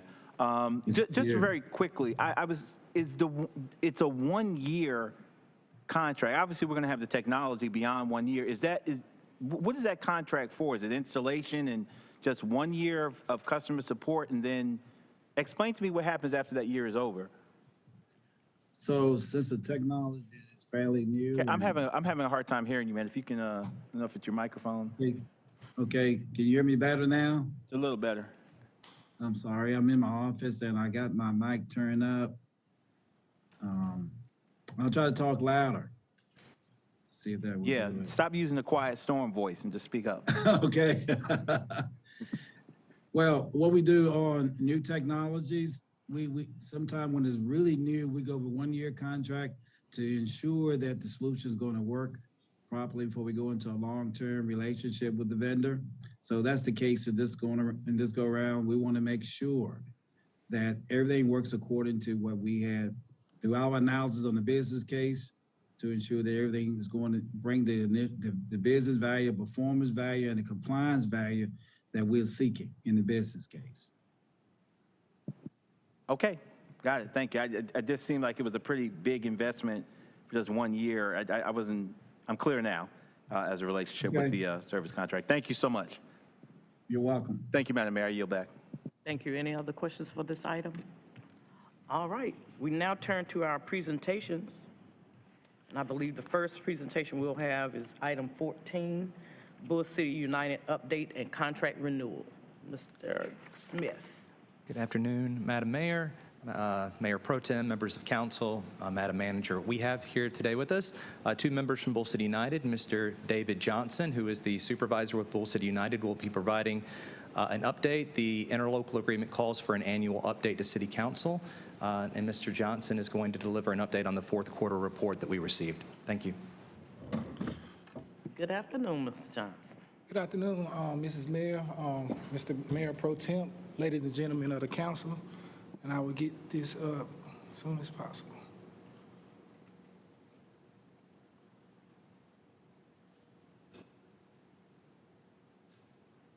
Okay, do I got to do anything else, Ryan? You have it pulled up. There it is. It just takes 1 second. And again, this is Bull City United annual update to the City Council. This is also our 4th quarter update, along with our yearly update. For the council. Just a quick overview of Bull City United. Bull City United is Durham County's evidence-based anti-violence, anti-gun violence initiative that has partnered with the city to expand to 4 other census tracts in Durham, North Carolina, for a total of 6 census tracts. We are currently in the neighborhoods of 1709, which is the North Durham area, 1100, which is the East Durham area, 23 and 1100, which is our South Durham area. Also, I want to say 1304, which is also our South Durham area, around the area of Cornwallis. Just a little bit about our program. It's 3 major things that we do to try to deteriorate violence in our communities. First and foremost is to detect and interrupt potentially violent conflicts, identify and treat the highest risk individuals in our community, and to mobilize the community to change the norms that's happening every day in our city. As you can see, this is just the census tracts of 1301 and 1400, our first 2 initial census tract here in Durham. 1301 is the area of Fayetteville Street, Dawkins Street, right there by Central, and census tract 1400, where our focus area is McDougal Terrace community. In our extended census tracts, we're in the community of 1304, which is with our focus area being Cornwallis community. Census tract 1709, with our focus area being Oxford Manor community. Census tract 2300, which would be the St. Teresa neighborhood on the other end of South Roxborough Street and South Street. And census tract 1100, which is our Golden Belt area right there across from Durham Police Station. Just to give you a little backdrop on our onboarding process during this time from the investment that the city gave Durham County to expand in these 4 census tracts. In April through June, we hired, recruited, and trained 5 BCU team members. 3 of those members was for census tract 1304. 2 of those members was for 1709. In July through September, we recruited BCU team members for census tract 2300, 1100, 1304, and 1709. through October through December of 2021, we recruited, hired, and trained 4 BCU members for Census Tract 2300, 1100, for a total of 9 employees through the interlocal agreement, which was half. From January through March of 2022, we recruited, hired, and trained 4 additional members in those census tracts for a total of 12 employees. And our last hiring phase, which was April through June 2022, we recruited, hired, and trained the final 6 positions in that interlocal agreement to fulfill that agreement.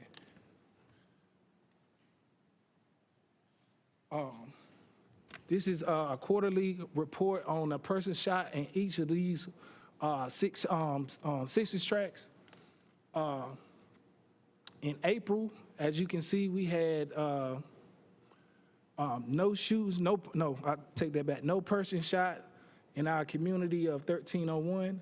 We had 2 persons shot in our census tract in McDougal, which 1400. We had 0 persons shot in our focus area of Cornwallis housing. We had 0 persons shot in our focus area of Oxford Manor community.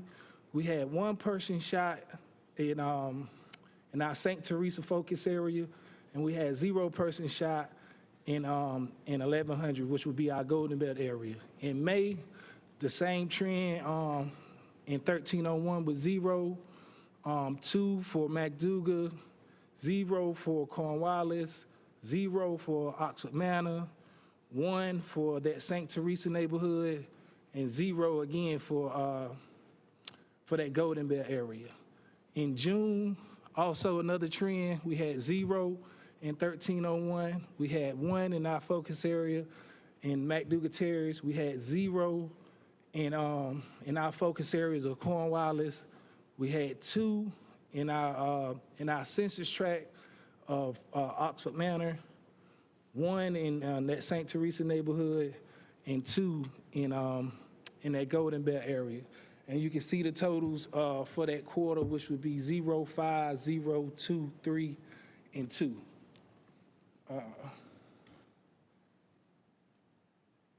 And this is just breaking down, the person shot by census tract for the year. And this is for, this is for that St. Teresa community, for that Fairville Street, Dawkins Street, Central area again.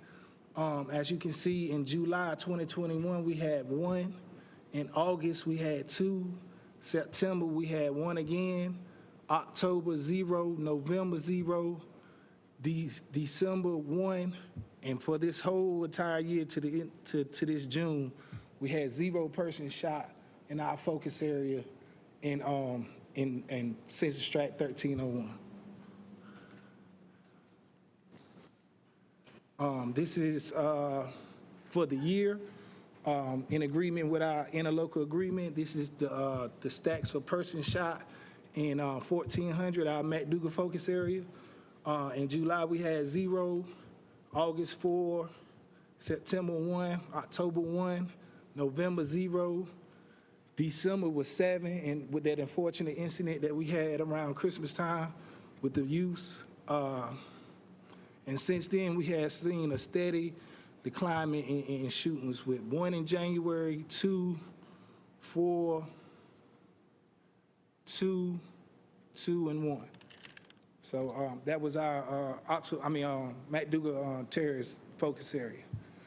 In Census Tract 1304, which is our Cornwallis housing focus area, we had 0 in July, 0 in August, 1 in September, 4 in October, and as you can see from that October, we had a steady decline, which would be 0 in November, 1 in December, 1 in January, 0 in February, 1 in March, and 0s to the end of June.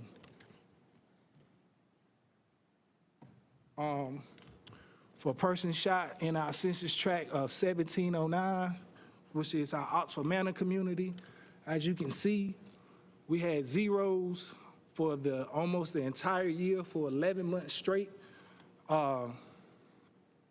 with the exception of June, where we had 2 persons shot in the whole census tract of 1709.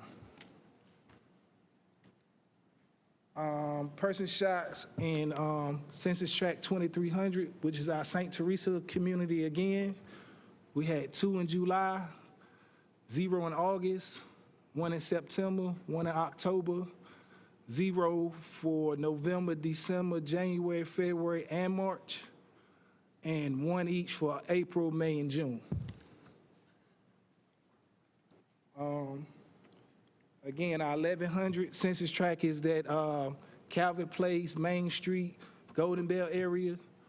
As you can see, we had 2 persons shot in July, August, 3 in September, 2 in October, 0 in November, 2 in December, 0 in January, 1 in February, 0 for March, April, and May, and 2 in June.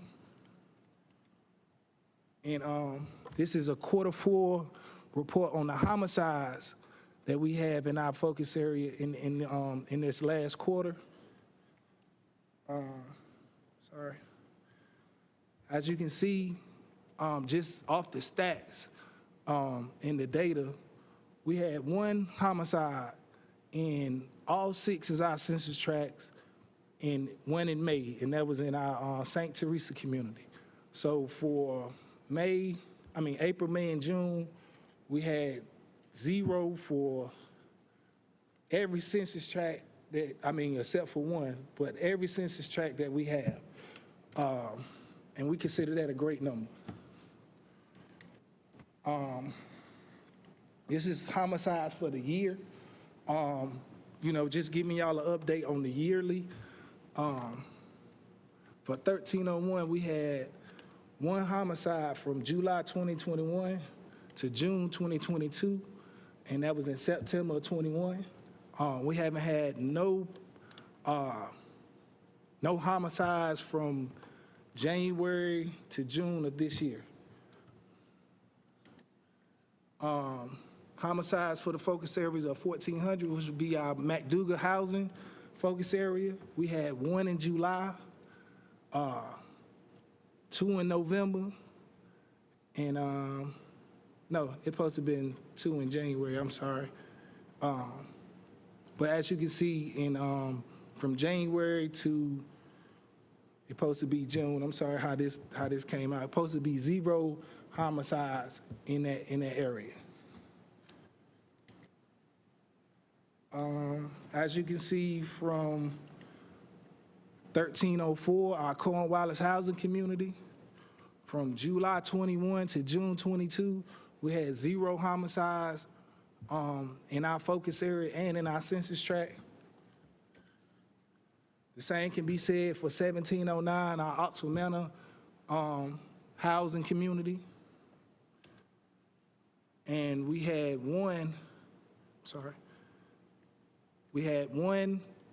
in the whole year in May for our St. Teresa community. And lastly, we have 1100, which was our Golden Bell area. We had 1 in August, 1 in December, and 1 in February. In FY 2020, we had a total of over 1,300 mediations. In Q4 alone, we had a total of 501 mediations. As you can see, monthly mediations increased, in Q4 due to increase in staffing and monitoring of our focus areas.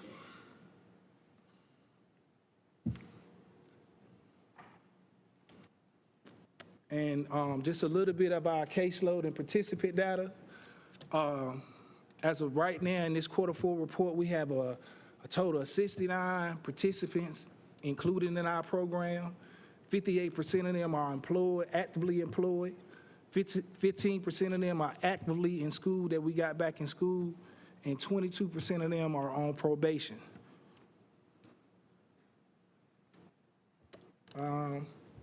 This just give you a quick update or in-depth look on who we got for each census tract.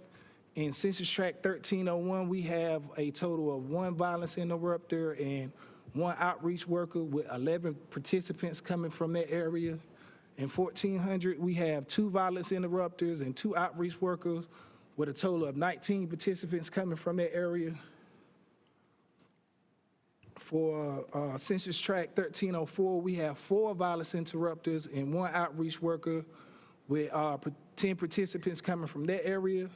1709, we have 2 violence interrupters and 1 outreach worker with 10 participants coming from that area. In Focus Area 2300, we have 2 violence interrupters and 1 outreach worker with a total of 10 participants coming from that area. And 1100, we have 4 violence interrupters and 2 outreach workers with a total of 9 participants so far in the area. Some quarter highlights. We hosted our annual Spring Into Peace community event in April, where we went to all 6 census tracts and held community events. We hosted our Stop the Violence kickball and softball events with some of the council I know was president in all of our focus areas. And then we had our Safe Summer kickoff events held in all census tracts and focus areas in June for some of our program highlights during that quarter. And that's it. Thank you. Here for all questions. Thank you so much, Mr. Johnson. I'm so proud of you. So proud of you. I open it up for questions from our colleagues. Hi, thank you so much for your detail, your data presentation. But just for my knowledge, can you tell me exactly what the violence interrupters do? What they do? Mm-hmm. Yes, ma'am. Well, they mediate conflicts. Not only do they are members of the community that are credible messengers in that community, but they're shining lights of example on what change looks like in that community for the individual. They do mediations. They try to prevent retaliation shootings and preventive work of introducing them to our outreach staff to get them connected to resources like jobs and education. Thank you. You have a question? Yeah, sure. Sometimes when we ask the questions of, is it working, or what you need, it seems to have a negative connotation of you're not doing your job. In this case, I'm asking, is it working? And you're stating that. And when I ask, what more is needed, this is the proactive work, these relationships that you've somehow been able to quantify, which is really hard. I think that because I've interacted with you all personally and been able to see your work, it brings me joy to see it actually on paper and graphics, and also see the results of it. And it's often reported, how many shootings we've had and how many killings we've had, and then it's often reported when you take all of those and you span it across, and then you make the data point of there's a shooting every 4 days or something like that. And it undermines the fact that we just went through an entire month with no shootings, and we had a little spurt recently, but something is happening. And I will continue to ask these deep dive questions because I want to make sure that we invest in what's working. Yes, sir. So I appreciate this work. And I know it can get better. This is on specific census tracts. And the reason why I was asking about the other resources being community-based, because you guys are working in a community-based level or neighborhood-based level, and that is seeming to work, So if this is happening and it's yielding positive outcomes, then that type of support we may need to look at providing better structure. What I was getting at earlier in regards to the other programs and the coordination amongst them, when we have other resources that are sitting vacant,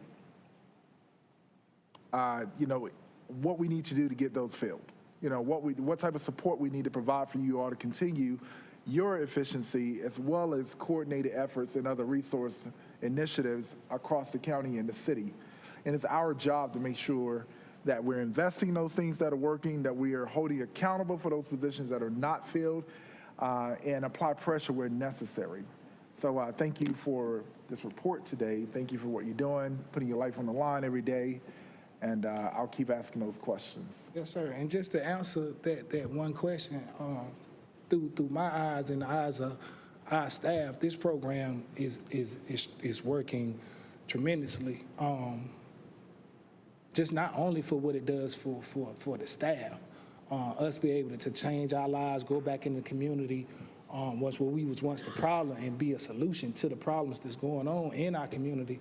But also we see it in the community, us grabbing other young people, us being the shining example for them to change, that no change is possible.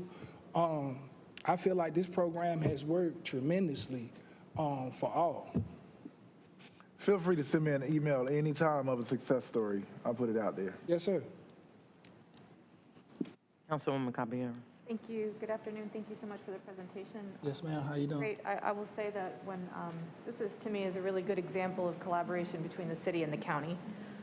When this came to us, I forget now, but initially we kind of gave staff, like, give us an option, kind of low cost, medium cost, and high cost. And I can say that I was very proud that that was a unanimous decision by that council at that time, and I think that there's unanimous support on this dais for this program. And this is the kind of work that takes a little bit of time, but I fundamentally believe in. I'm a former teacher. I know exactly how meaningful it is to build relationships, especially with our youth. And I hope that maybe next time it would be wonderful to see some of the participants in the program, if they're willing to come. I think it's really important for our community to see stories of redemption. Yes, ma'am. Yes, stories that a lot of times Durham just gets a really bad rap. I think our press is often more interested in sharing the negative instead of the positive, and this is a really positive and powerful story that I hope we can share. Thank you. Yes, ma'am. Thank you. Councilwoman Johnson. Thank you, Madam Mayor. Just want to appreciate you again for coming in and for the important work that y'all are doing. The PowerPoint that we got in our packet is cut off. Do you have a copy that you could email to us so we have it for reference? I sure enough will get it. That'd be great. Thank you. I will make sure that happens. And I was just wondering if you could talk a little bit more about what you see for the program for the next year, the next couple of years. I know y'all have a new space that you're about to move into. What kinds of expansions, improvements, other work that you want to do? Like, what's your vision for the future for your program? Oh, I'm glad you asked that. We have a great vision. As you know, we have the new space where we will have house different programs. We're also moved into our new department, which is Community Intervention and Support Services, which is Bull City United, My Brother's Keeper, and Project Build housed under one department. So that goes to Congressman Williamson's. Are we collaborating together, and are these programs being used in the proper space? And I can say on our end, yes, we have a lot of building partnerships with different organizations. We have a MOU with Duke Hospital for their hospital recovery program. Man, we have so many partnerships with Durham Tech, with Central, with different organizations that we see ourselves just moving in a different trend of how we can help not only the community but break some of these issues that's been plaguing our community. So we have a lot of things that we want to do, and now that we actually have a space to actually do it out of, I believe our work is only going to get more powerful and impactful. Yes, ma'am. Thank you. Looking forward to seeing that space when it's done. Me too. Yes, ma'am. Yeah, appreciate all of your work. Thanks so much. Yes, ma'am. Thank you. Councilwoman Freeman, followed by Mayor Pro Tem. Thank you, Madam Mayor, and I want to thank you, Ms. Johnson, as well. I appreciate the presentation and would look forward to seeing it fully. I just want to just take a moment and just say that this is more than just about a program, and I'm going to continue to push back on Councilmember Williams down there. Just acknowledging that with my nonprofit background as a public administrator, it's real easy to say that the numbers show the story, but it's really difficult to show how those numbers happen.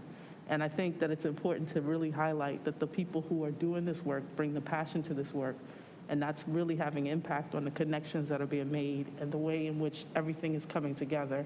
And so I'm just going to re-emphasize that this is not a flat program and working side by side with other flat programs. This is a very integrated, nuanced program that is engaging multiple levels and layers of what violence creates in our community, especially as a Black person who has to experience the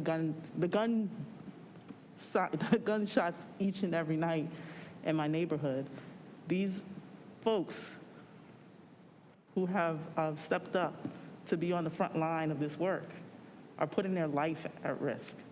And the challenges that come are not based on shootings or homicides. They're based on the challenge that you present in our communities.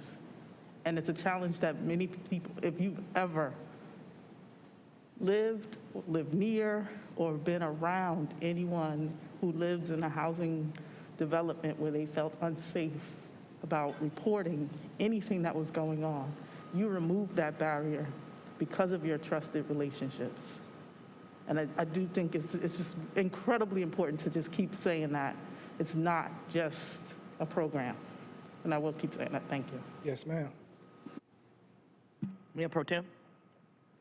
Thank you so much, Madam Mayor and colleagues. Good to see you, man. Yes, sir. How you doing? Thank you for a wonderful presentation.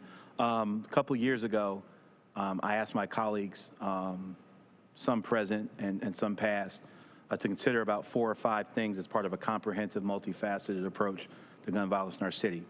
The expansion of this program was one of those things I asked my colleagues to do.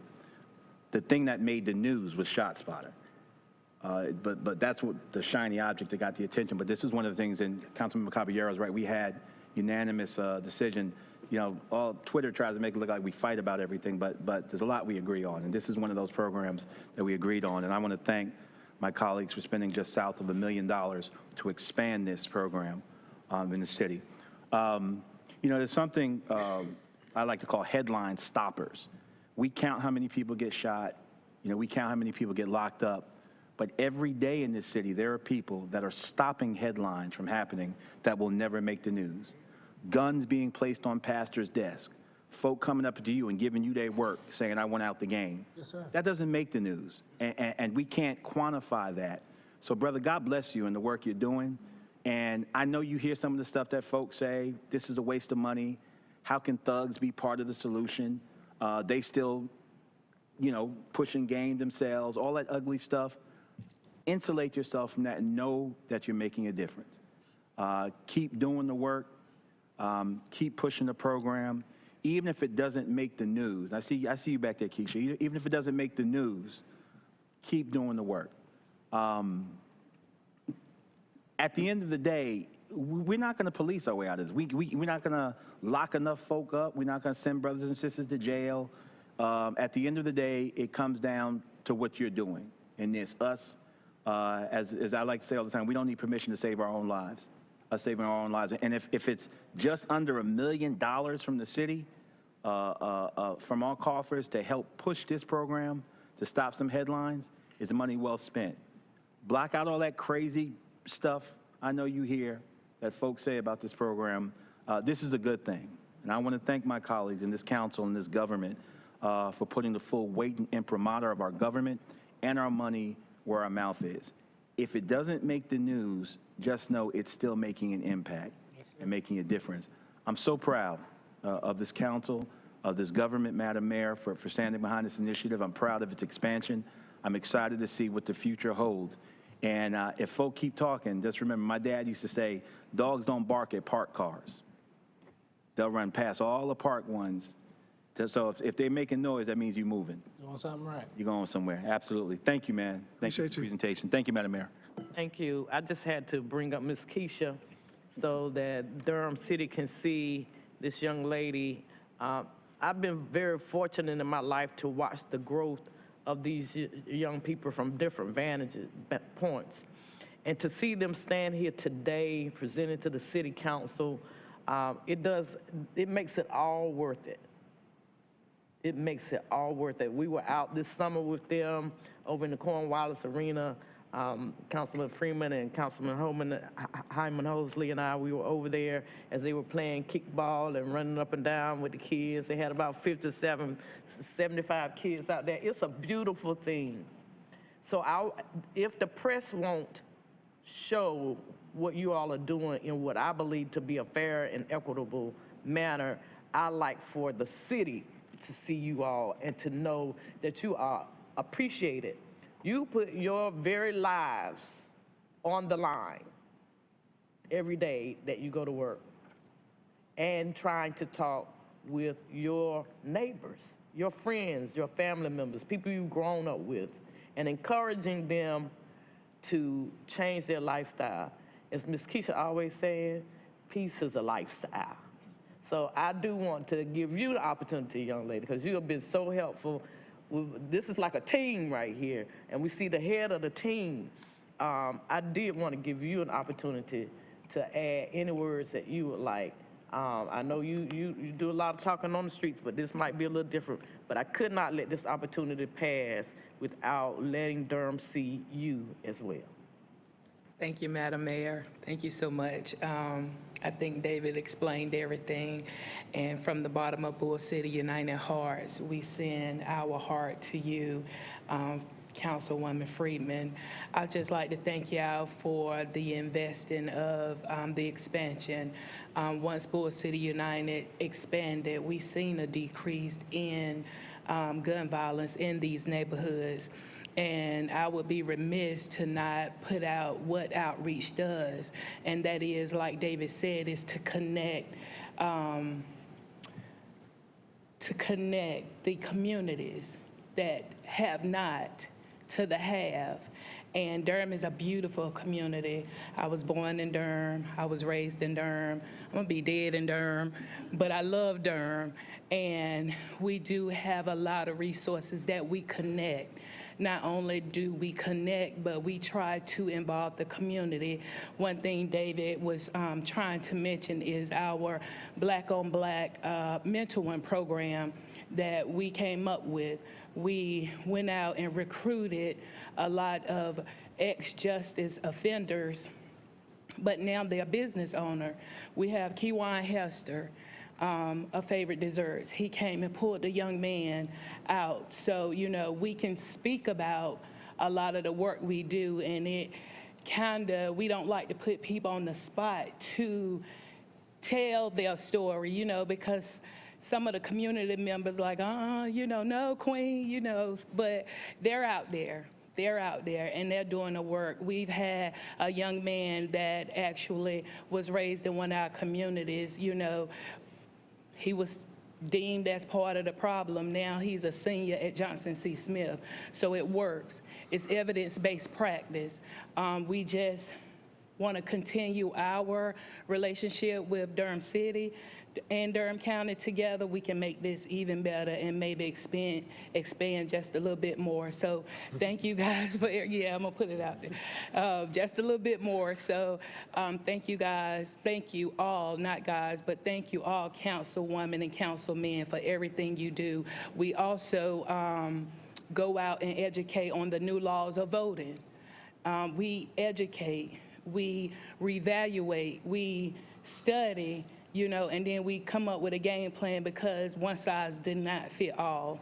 And we are a group that has this, how I say it? Special sauce? We have this special sauce, we do, and we bring different ideas to the bowl while we mixing up. It goes into the pan. Of course, there's heat and there's gun violence, so we're gonna put it in the oven, we're gonna let it bake, but we're gonna bring it out with newness, renewed minds, renewed spirit, renewed Durham. So thank y'all again for the opportunity. Thank you all so much. Well done. Well done. I think she That's had right. some- Go ahead. And I know we got, but I just want to say, you know, wonderful. And when we're looking at things like this, you got to look at the person in environment. Why do we study human behavior and social environment? Because you got to start with the person is and bring those services and wrap those services. So I thank you, I thank you, I thank you. Thank you. Thank you. Thank you. Queen. Thank you. Have a great day. Yes. All right, we will next move to our next presentation, which is item 31, which is the FY 2021-22 fourth quarter financial report. Turn over to Ms. Fawcett.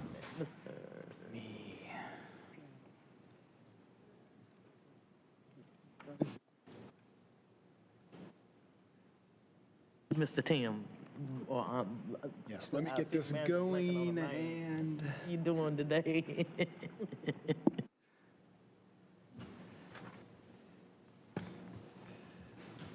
So, good afternoon, Mayor O'Neill, Mayor Pro Tem Middleton, council members, Manager Page.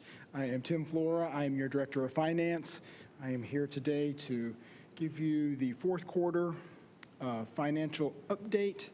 And so just as an FYI, this is for fiscal year 2022 financial activity. So this is the inflows and outflows. This is not our financial position, but this is the revenues coming in and the expenses going out through June 30, 2022. As you're all aware, we're in a new budget year. This is the prior budget year. So this is information is unaudited, and it will change somewhat from what you're seeing as we continue to close the books. Still working very diligently with our auditors. As the Local Government Commission requires, we have to have financial statements done by October 31st, and we are very, very much on our way to getting that complete, but there are still some adjustments that we are making. But overall, I'm very pleased to inform you that the financial status is good and very much aligns with the expectations that we had set out for. So always good to come speak with you when you have good news. We'll start with the general fund, and I will not, I know this is a long presentation, I will only hit the highlights. I will not read through all these numbers. It's been a long afternoon. I'm sure we want to just jump through those. But for the most part, for the general fund, expenditures were under budget by about $12.9 million, which is good. Our total revenues were $20.3 million over budget, which is also good. And the bottom line for me is our net revenues over expenditures was $7.4 million. If you're looking at the fact that we were under budget by a large amount and over budget by even a larger amount, and I only come up with $7.4 million, that is the spread between the two, but the net of our revenues over expenditures was 7.4, which is certainly what I look at. If we just do a big overview of our major revenue streams, this is a graph that shows you that property tax, as you know, and sales tax are one and two big revenue generators for us. Property tax is very predictable, and it is right where we expected it to be, a little bit over budget. Sales tax was significantly over budget, but that is one of those volatile income revenue streams for us, and so we definitely budget very conservatively for those revenues, and then again, you see all the other that we have. Property tax, again, this is just a trend that shows that consistently, year over year, our expectations are met. We have a great collections rate, and so this slide speaks for itself. Sales tax, year over year comparison, you'll see the blue is the actual amounts, the yellow are the budgeted amounts, and you'll see again where we're $12 million over what we budgeted. In the last couple of years, our actual amounts have been far exceeded those of the budget amounts. That's again because we are very conservative of how we budget sales tax, because that is can be, based upon economic conditions, a very volatile revenue stream for us. And I'll say in the previous few years, we did sort of budget even lower on those because we weren't sure of what the pandemic impact was going to be. As we found out, though, when people were at home, they went online and shopped a lot, so which was good for us. But also, I will also say that large increase is because of the online purchases, because if you're not aware, about 4 years ago, we started receiving, people had to pay sales tax on their purchases from Amazon and all those big boxes. And so we are now reaping the benefit of those online sales. And so that really is, so while the pandemic was a big part of that, it really is also because of online sales tax that is now being collected and remitted to respective spots. I'll just flip through these. Utility tax, below budget, but consistent from year-over-year trend. So okay there. Permits, multi-year, you can see revenues are down somewhat from the prior year. Kind of consistent with the trends. It's kind of all over the place. This is just a really good early indicator of where we are with growth and the economy in some regards. And so this is one thing that we kind of look at when we are also looking at our sales tax and growth. And one thing I also wanted to say about sales tax is we are keeping an eye on that. We are noticing the market cooling a little bit. I don't think we're going to be greatly impacted by that, but there will be perhaps an impact on our sales tax revenues moving forward. So while we were having great increases in sales tax over the last prior years, we are still expecting to do well with that, probably just not as good as we have seen these past 2 years. Occupancy tax, good news there. It looks that we are recovering from our occupancy tax from pre-pandemic things. We're not quite there, but we're very close. Had some conversations with the county just within the past couple of weeks, and it looks like we are very much on track for this year to really recover fully from our occupancy tax. PAL bill, well above budget. We're good there. The trends are good there. Charges for service, again, year over year, we saw a pretty big increase this year with those. Overview, again, this is where the slide, the only thing on this slide I like to point out is that, again, the net revenue less expenditures, the very bottom line, the third column, the 7.3, almost $7.4 million net revenue less expenditures, so that's great. One of the things, moving into expenditures, we did have 2 departments that were over budget this year, that we're projecting over budget. One of them was audit services. It's the top one out there, and I'm only pointing it out because it is a negative number. That's a small amount. It was anticipated. It really had to do with the audit contract, nothing to do with really the department. It was more the audit contract. But you can see that departments were spending well under budget. The other department that was over budget this year was the fire department. Again, something anticipated. We had a mid-year salary increase change, and so we fully were aware of that. We also knew that the savings in other departments were going to well cover of those, and so no issues, concerns that we have there. This is a look at expenditures in a different way, not by department, but by class. You'll see that personnel services, which is our greatest expense, also had our largest savings, around $5.8 million. Again, that's just a lot of the vacancies we had over, so lap salaries were our savings there. And then a little over $7 million in operating capital and other savings. So really good there. This is a different look at revenues looking forward. This is sort of a trend from prior fiscal years, and then we compare it, our actuals to this year to next year's budget. You'll notice that there's a decrease in those amounts. That's because those actuals really aren't there when we're actually going through the budget process. We're working on projections, and so we really are operating off of a prior year when we're working on some of those numbers. And so this is very consistent with how we have done things. Now, quickly, I will jump into the enterprise funds, sort of give you a very high-level overview of those. Water and sewer, again, what we like to see, revenues are up, expenditures are down. Overall, for water and sewer, we have a net revenue less expenditures of $11.4 million. And what I will point out there is $11.4 million may seem like a lot, but understand that, as you all know, our water and sewer fund is a very large operation, and that $11.4 million actually will get plowed back into investment into our infrastructure for there. So very much planned for in the way we budget for these programs. Transit operations, this is a little bit interesting one over the last couple of years, big impact because of COVID and the fact that we have been doing fare-free rides for the last year and will continue through this year as well. Our revenues are well below what we anticipated, but our expenditures are even farther below than what we anticipated. So overall there, we ended up with a $5.5 million surplus. And so federal grants have been supplementing the funding, the revenues, our operations. And so even if you started to look at this from a trend perspective, it's going to be all over the place.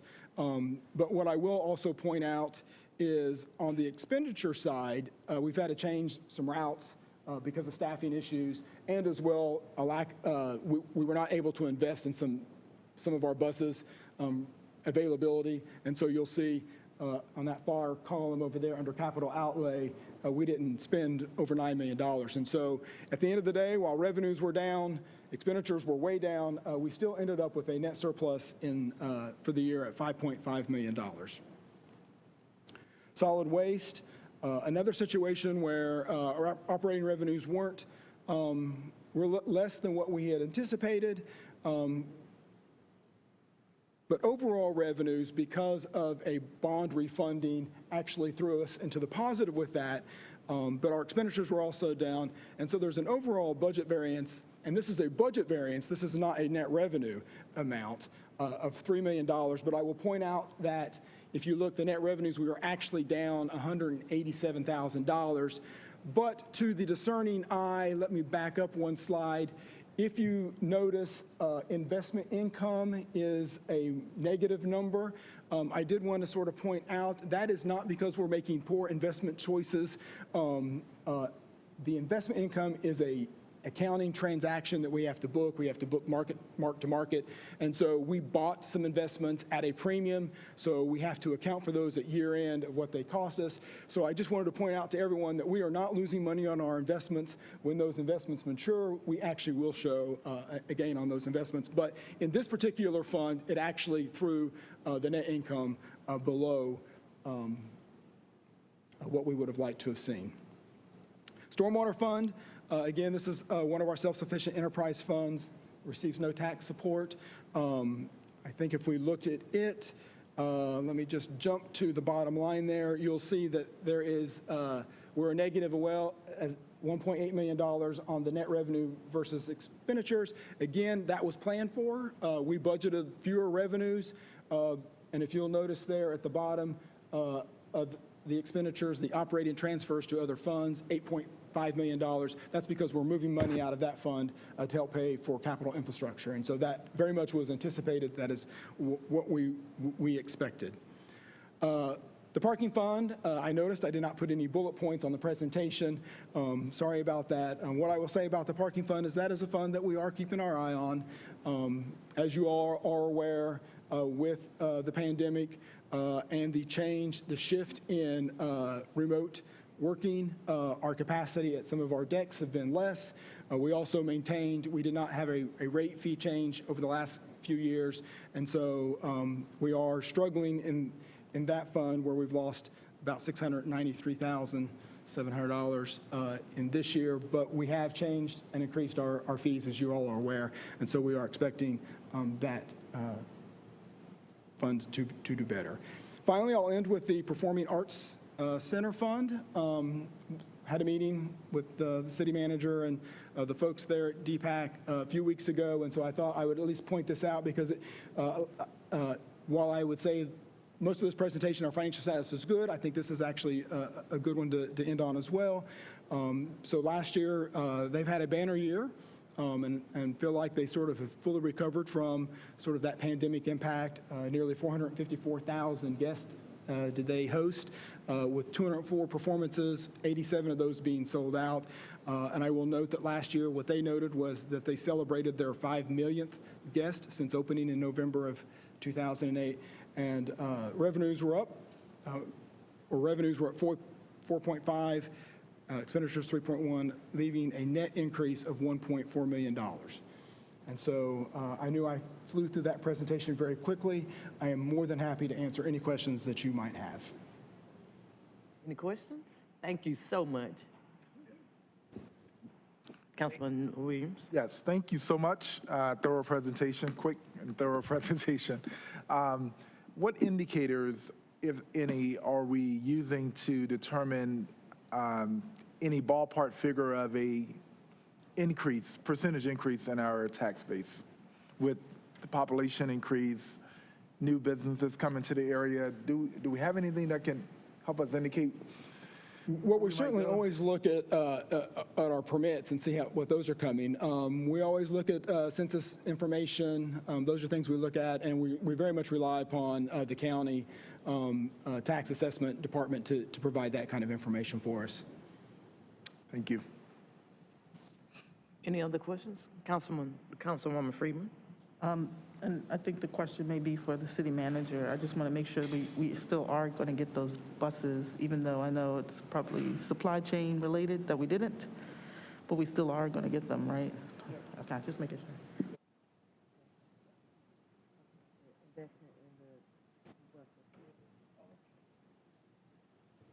Any other questions? Okay.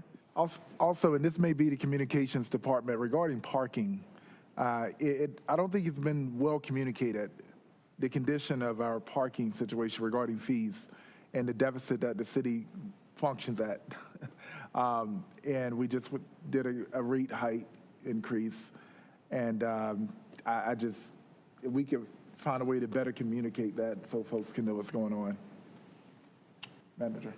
Yes, that would be, not necessarily our communications department that would lead that discussion. We usually, have these discussions when we do make, financial presentations here.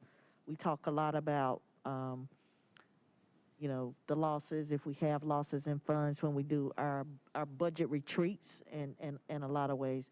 Normally, we don't necessarily connect that with overall communication in terms of changes, but we certainly take that very seriously when we do make recommendations around increases, any type of increases in our parking fees, both using our own personnel as well as consulting parking consultants that help us determine long-term financial planning around our parking assets and parking operations. Thank you. Any other questions? All right, thank you so much for your presentation today. Well done. All right, I think we have one last presentation, but I do need to take a break at this time. So if you all would allow us a 10-minute break, we will come back and go on with our next presentation. Thank you. Also, we will note that I think the Queen has passed. That's what I've been told. Yes. So we offer our moment of silence and our break time to commemorate her life.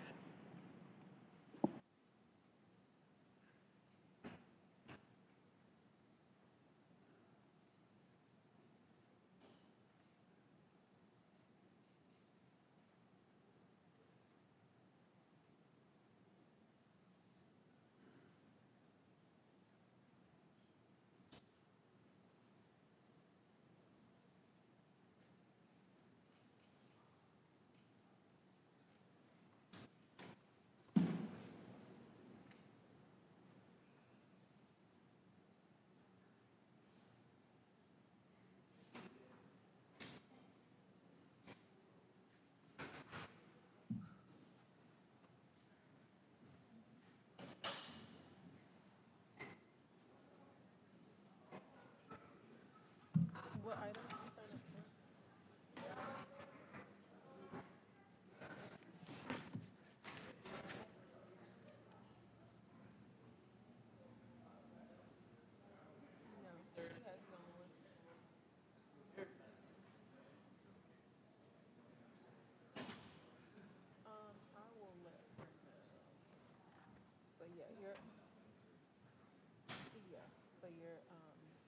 She has you on the list for virtual, so I'll just let her know that you're actually.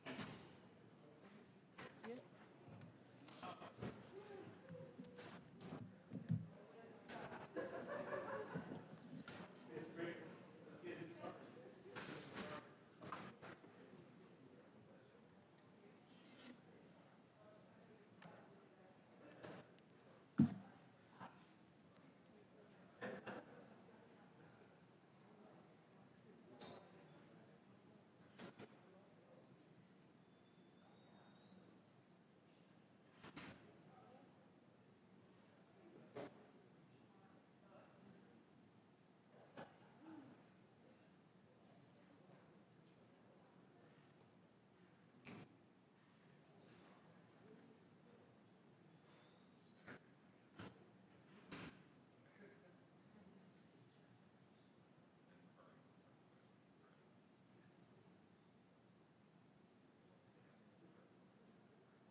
There's no place like home. Home is where the heart is.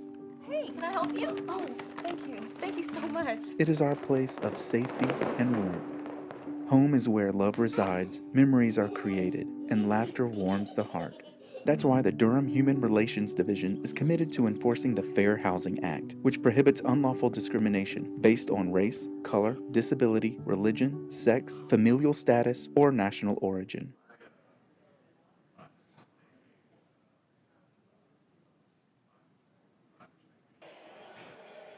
We don't always agree who to pull for on game day, but we all can agree that litter is bad for North Carolina.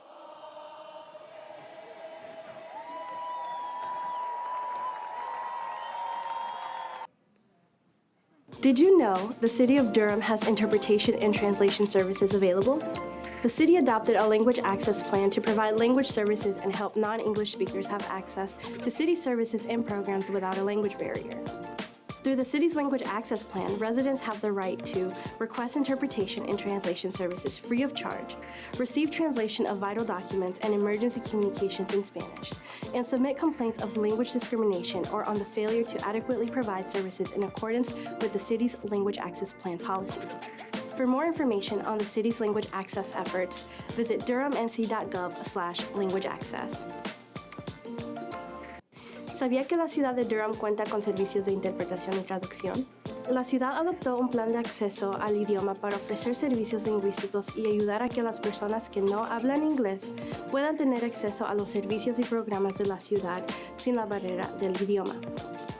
Por medio del plan de acceso al idioma, los habitantes tienen derecho a solicitar sin costo alguno servicios de interpretación y traducción, recibir la traducción de documentos importantes y de comunicaciones de emergencia en español, presentar una denuncia de discriminación por motivos de idioma o por no recibir servicios de manera adecuada de acuerdo con la política del plan de acceso al idioma de la ciudad. Para recibir más información sobre la labor de la ciudad relacionada con el acceso al idioma, visita durhamnc.gov/acceso.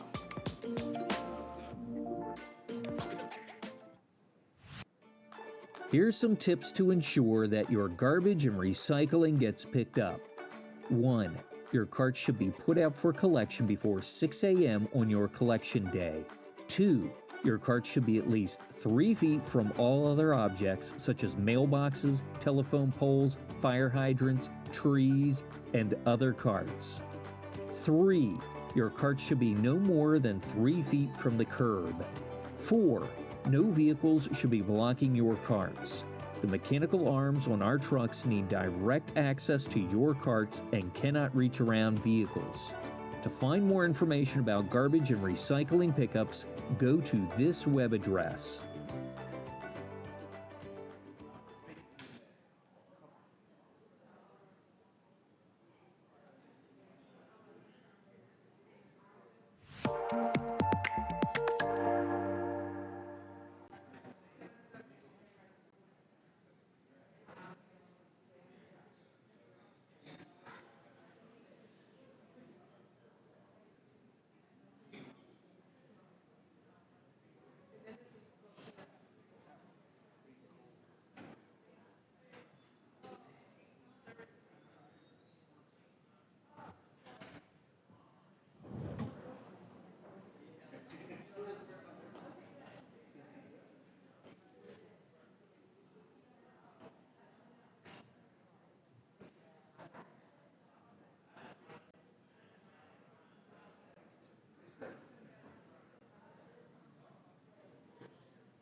I think we are about ready to start back. I think I stopped at about 3:30, but we're missing a couple of people. So we're gonna see if they're on their way back in.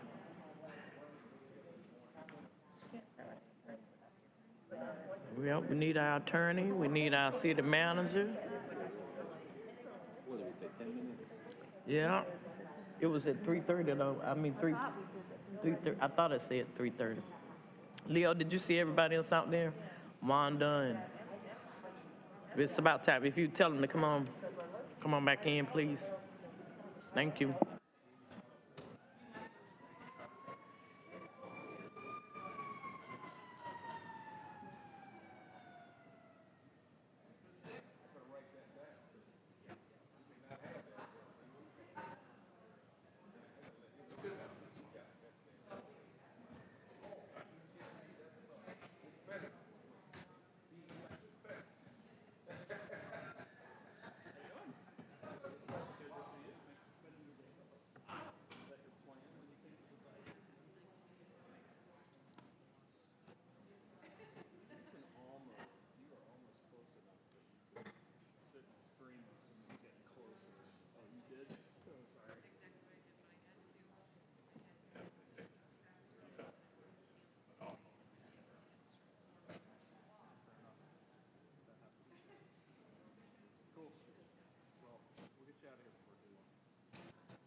All right, well, I think we hear the attorney coming. Okay.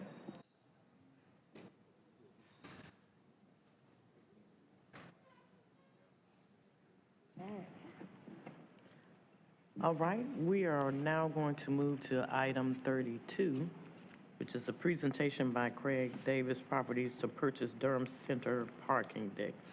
And Mr. Judd is here. Yes. Thank you.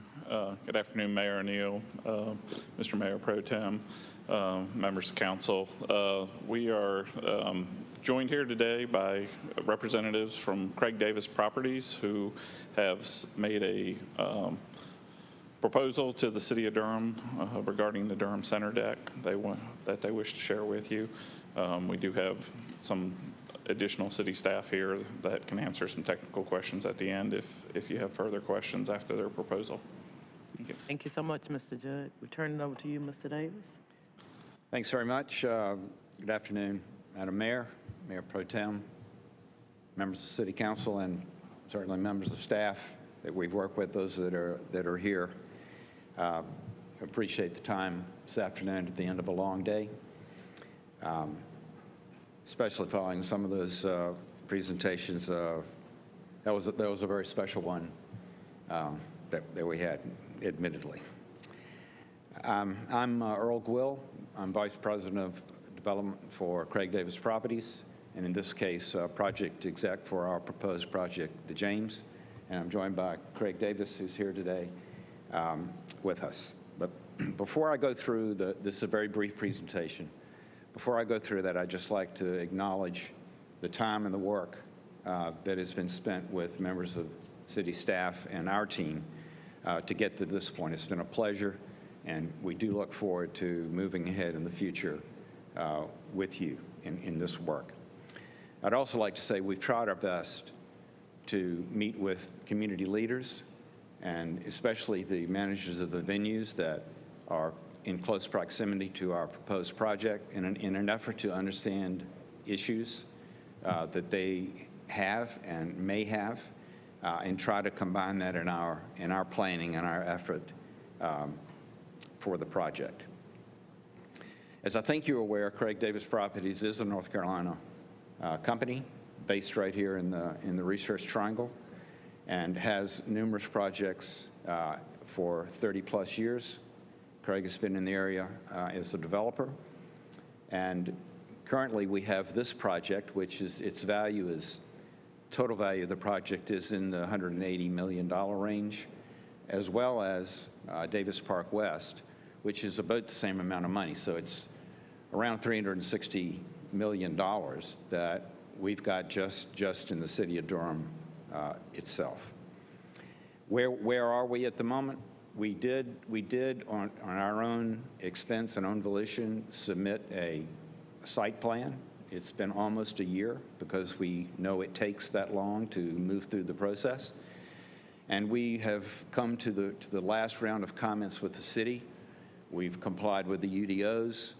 We've obtained a variance on a particular little grass strip that we had to deal with on Rooney Street, as well as a small sliver of encroachment that occurred as a result of the deck that was built in, I think finished in 1987, that slipped slightly over the property line along Morris Street. But we've taken that into account in our offer, but so I just wanted to let you know where we are in the process. I think we're ready to move through. So I think, I saw your finance director clicking ahead here, so I'm going to try that right.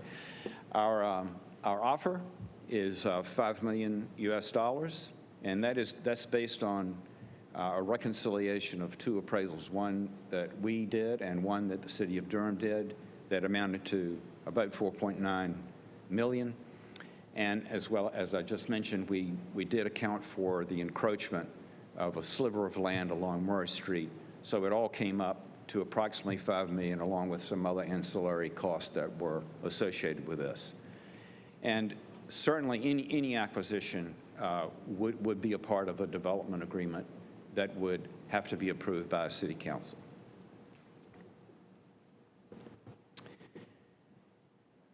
We have two components here. One is an affordable housing component that we wish to put forward, and one, of course, is a multifamily component that will be a result of the tower. The affordable housing component is an offer of $650,000 to be put into the Affordable Housing Fund for the City of Durham, due on a date a year after our certificate of compliance would be issued for the tower. That would subsidize approximately 6 affordable housing units if you do the math, and got help from Sean Egan's team and some other city staff on basically what that would equate to. So $650,000, or the equivalent of 6 affordable housing units. As I mentioned, we have a multifamily market rate driven proposal for our tower. It's 1, 2, and 3 bedrooms with some studios. There's going to be an amenity level for those residents up on top of a new parking deck that will be built with some public spaces on the lower level, residential parking above that. And that entrance will be on Morgan Street for the public parking component of that. There's 13,500 square feet of retail space, 3,000 of those feet that we will specifically designate as at a discount rate around 20% of the current market rate, specifically to attract local retail merchants. Taxes. We just heard about taxes from the finance director. This will make an impact for the city of Durham. Real property tax base of approximately $138.6 million. I want to caveat these numbers by saying this is 2022, and evaluations of property going forward would potentially be different, or as the city grows. But it comes out to a tax revenue of $870,000 approximately, and you can see there the breakout in the departments where that money would flow, as well as a annual total direct city revenue of $926,000, which includes the property taxes above, and about $30,000 in sales tax and $26,000 in motor vehicle and property tax. Once again, making sure you understand 2022, not necessarily what the value would be when the completion happens. These numbers come from an economic analysis that was passed on to the city that we retained a third party to complete. So that is available upon request if anybody would like to see that. Other economic impacts, this will take approximately 3 years to build, 3-ish years. We estimate that there will probably be well over 700 jobs that will occur during that period of time with the workers that would construct the building. And those workers will create an annual labor income of some $44 million plus. After completion, we have to manage the building and run the building.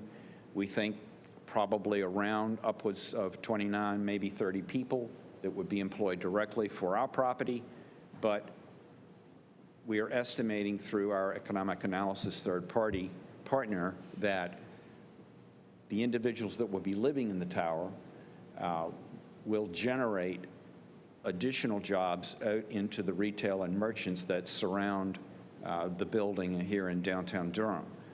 The restaurants, the merchants, whatever retail, those folks will be spending money, and they will drive a larger base, and we are estimating that will result in an additional 200 plus permanent jobs. Parking. We will have 82. I think it's actually going to push 84 just because of a slight rearrangement we had there that will be available for the public on the Morgan Street level, on the ground floor or P1 level of the west half of the deck. So just to be clear, our intent is to take down the west half of the parking deck. There's an expansion joint that pretty much bisects the deck as it stands today. We would take down that portion and build back up about 6 levels of parking. On the first level, there will be public parking. Like I said, around 84.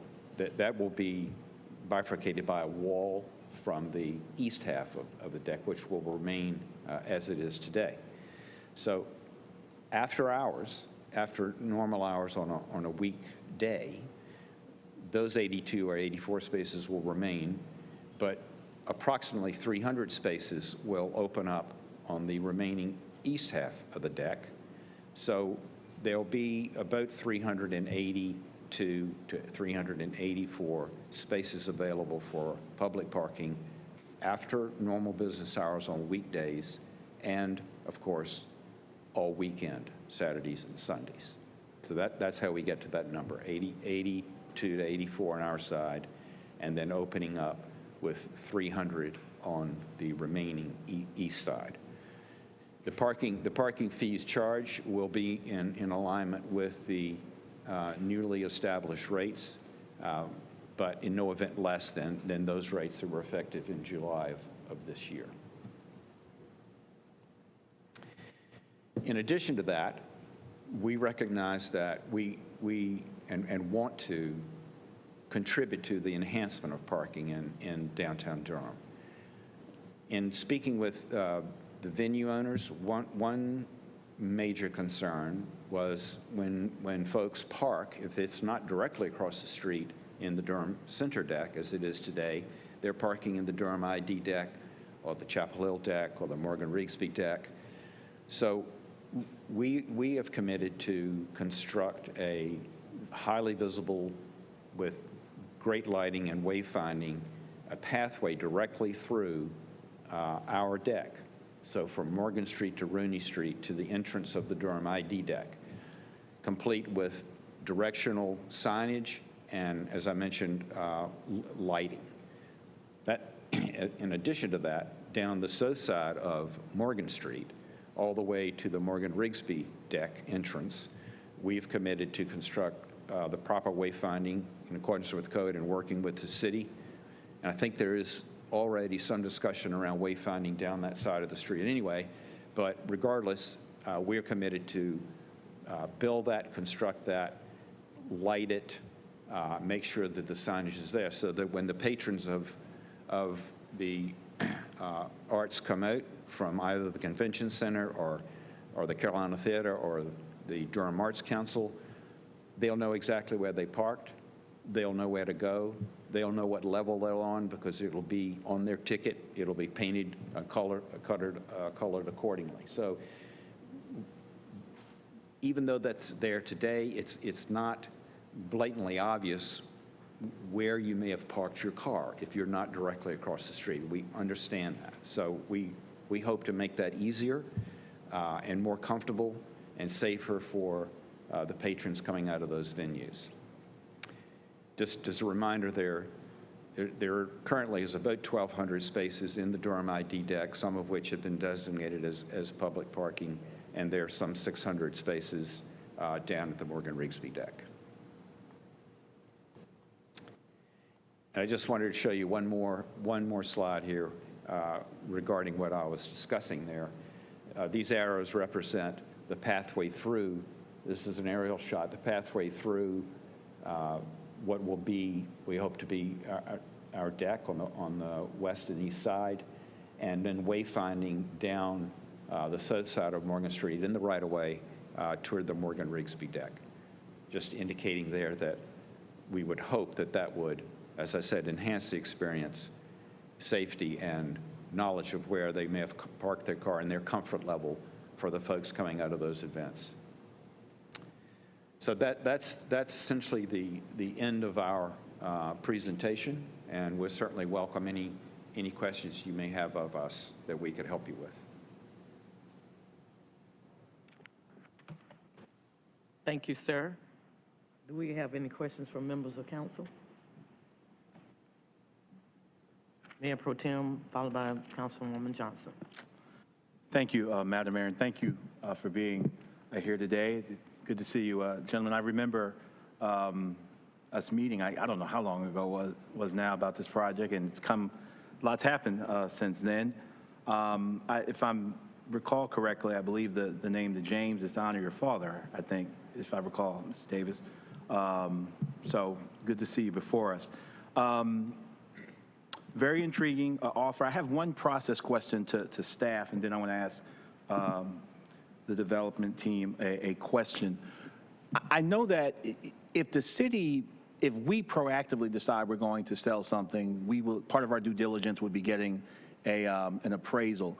At what point in the process when someone comes to us and offers to buy us something, what threshold in the development process is crossed before we actually get something appraised as a city, spend our money to get it appraised when someone comes and offers to buy something from us? Yeah, once again, Bill Judge Transportation.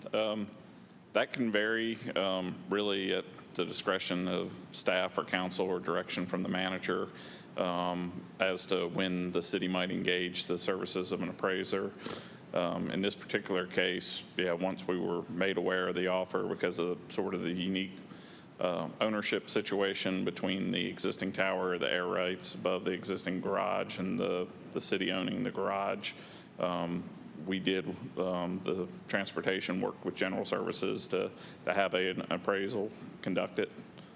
That's what he referred to as part of the combination of the two. Right.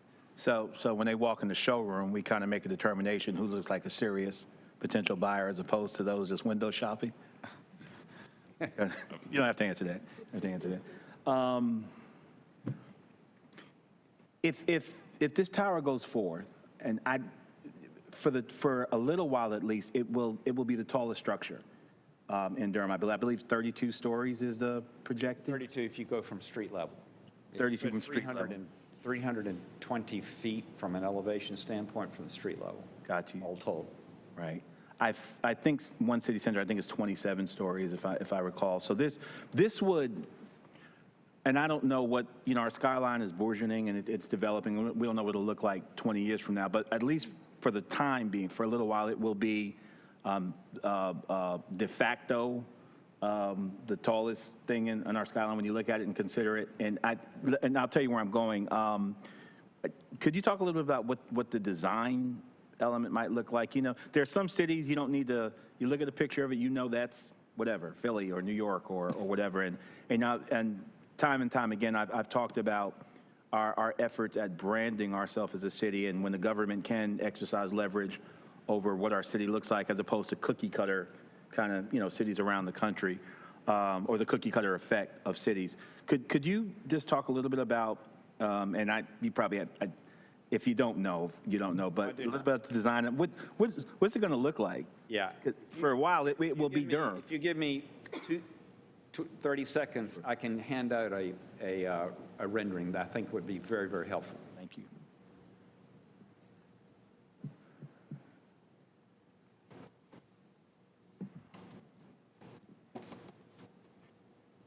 If you would give that to the clerk, please, thanks, and she'll vet it. Yeah, or staff.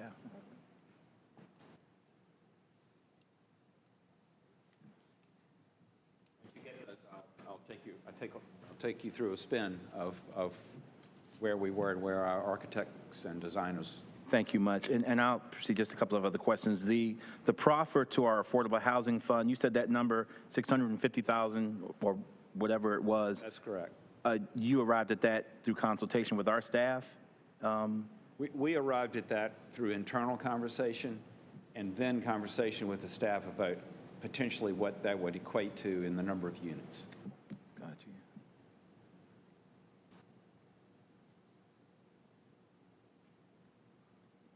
Thank you so much.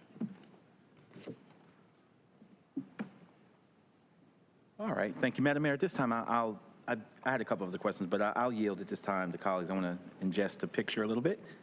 And as is the case with this council, they may actually ask what I want to know, so I may not need another round, but I'll yield at this time. Thank you very much. It's good to see you. Councilwoman Johnson. Thank you, Madam Mayor. I'm trying to wrap my head around the legal status of this property currently. Could you explain a little bit more about, or maybe someone could from staff about, like, what do air rights mean in this context? Yeah. And like because I'm very confused. I could use just a little explainer on what y'all have the right to do now based on air rights, and what rights the city has, and like how is this negotiation sort of legally situated? Good afternoon, Deputy City Attorney Fred Lamar. That's a great question. This was a project that was developed in the late to mid to late 80s, and it's really a three-way type of development agreement where you have the two. You have the city is owner of the land and air rights up to the top of the deck or the plaza, and then there are air rights to each of the tower owners. The original concept and development agreement was that there would be two towers identical to each other. In fact, that arrangement cannot change without all three owners. And when I say all three owners, I mean the city as owner of the deck, Tower 1 owner, which is the tower that's there, and the phantom tower, I'll just call it a phantom tower that's not there. But all three parties have to agree on any change that would result in a design that would not produce identical twin towers. And so for the developer in this case to do what he's proposing, they will need to completely rejigger and change that entire arrangement. And one of those steps is the purchase of the city's rights in the deck. With what was mentioned about the reservation of parking spaces in the final product. So that's I don't know if we cannot build, the city has no right to build anything beyond the plaza, and so all our rights exist within the deck to maintain, and we're obligated to maintain and operate that deck. And it's the two tower owners that have the rights to build above that. Okay, but so the tower owner that's coming to us today, they only have the right to build an identical tower without our consent and the consent of the other tower owner? Correct. Okay, so that's the only thing they could build without this process? I'm sorry, that's the only thing they could build? That's the only thing they could build without That's going correct, through an identical tower. Okay. Okay, and y'all don't want to do that, clearly. Okay, Well, we try not to go backwards yeah, to 1985. yeah, probably not the best choice there. Okay, great, thank you. Could you go back to your slide about parking? Yeah, sure can. This one right here or the enhancements? The parking one, yeah. Thank you. There are a lot of words on this slide, and I feel like what I would like to know, I mean, up to 365 days a year could mean any number of days in the year, right?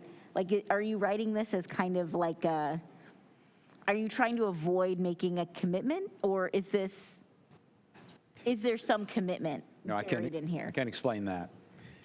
The verbiage here was written probably 6 or 7 months ago when just this piece was being discussed with the city attorney's office and our attorneys. It is a bit wordy, so I'll just put it in very simple terms. During the daytime, on the west half of the deck, on the P1 level, the Morgan Street level, there will be 82 public parking spaces. At nighttime, there'll be 82 public parking spaces, and on the weekends, 82 public parking spaces. On the east side of the tower, which would, if our proposal goes through, the owner of that tower and that part of the deck will have the tenants of the office building parking during the day in that half of the deck. I'm sorry, is that the part of the deck that will remain? Yes, that's ma'am. currently owned by the city? That's correct. Okay, so your proposal is to buy the entire deck, but there would be a negotiation with, like, is your company going to own the whole deck, or is the people who own the other tower going to own that half? That's the latter. So So you're buying it from us and then selling half of it? that's correct. Them, okay. All be done in that same transaction. So there's an agreement that after whatever time of day that is, 5:30-ish, that 300 spaces will open up and be available to the public on that side on every given week, day, night, and all weekend. So that's what this is saying. It is not trying to avoid any commitment whatsoever. It is committing that's what it will be. Okay, great, thank you. I feel like that's not actually what this is saying. It's admittedly tough wording. Be glad to put it in. Yeah, not being a lawyer, but up Glad to put it in, up to simpler feels terms. like a very clear hedge. Yeah. Okay, great, thank you. So how many,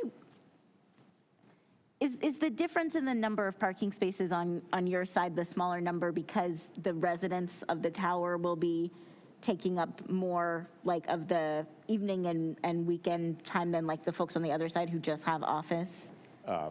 Exactly. Okay. So, because we certainly don't, want to impact the rest of the parking in downtown Durham. So the construction of 6 levels of parking on the west side of the deck, which would be a new parking deck, the 5 of those levels would have to be necessary to park the cars of the residents that will live in the tower. Okay. We've gotten, this is the thing that we've gotten the most concern about from folks in downtown. I'm wondering, maybe our staff could tell us their assessment as to whether they think this would cause parking issues, or do we have enough capacity in these other decks to accommodate folks, for example, coming to the Carolina Theater for a big event or to the Marriott for a big event? Yes, Bill Judge once again. There is adequate parking capacity now with the construction of the Morgan Rigsby deck, as well as a number of other private decks that have occurred since the city constructed the Morgan Rigsby deck. As he mentioned, the Durham ID, there's been a number of private decks constructed on the south side of downtown near to the American Tobacco campus. And the county's currently got 2 more decks under construction. So there is parking available.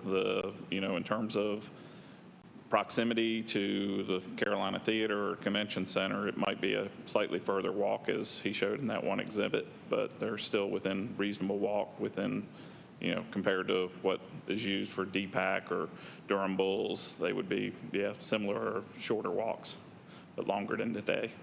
Right, thank you. So if there were to be like a big convention downtown, everybody would be able to find a place to park. They just might have to walk an extra block or 2, is your assessment? Yes, at least for the current convention center, I guess assuming there was not a major increase in capacity. Okay, great, thank you. The other issue I wanted to ask you about is the affordable housing commitment. Why aren't those units going to be in the building itself? Why do you want to donate to locate them somewhere else? You're building a lot of residential units. It seems like having some affordable housing on site could be possible and would, I think, be preferable for us. Great question. We certainly looked at it, but for us, from an economic standpoint, it's more advantageous for us to offer a contribution to the fund to build as housing as opposed to putting them in that structure. How much money do you think you're going to make on this project? Like, what's your profit prediction?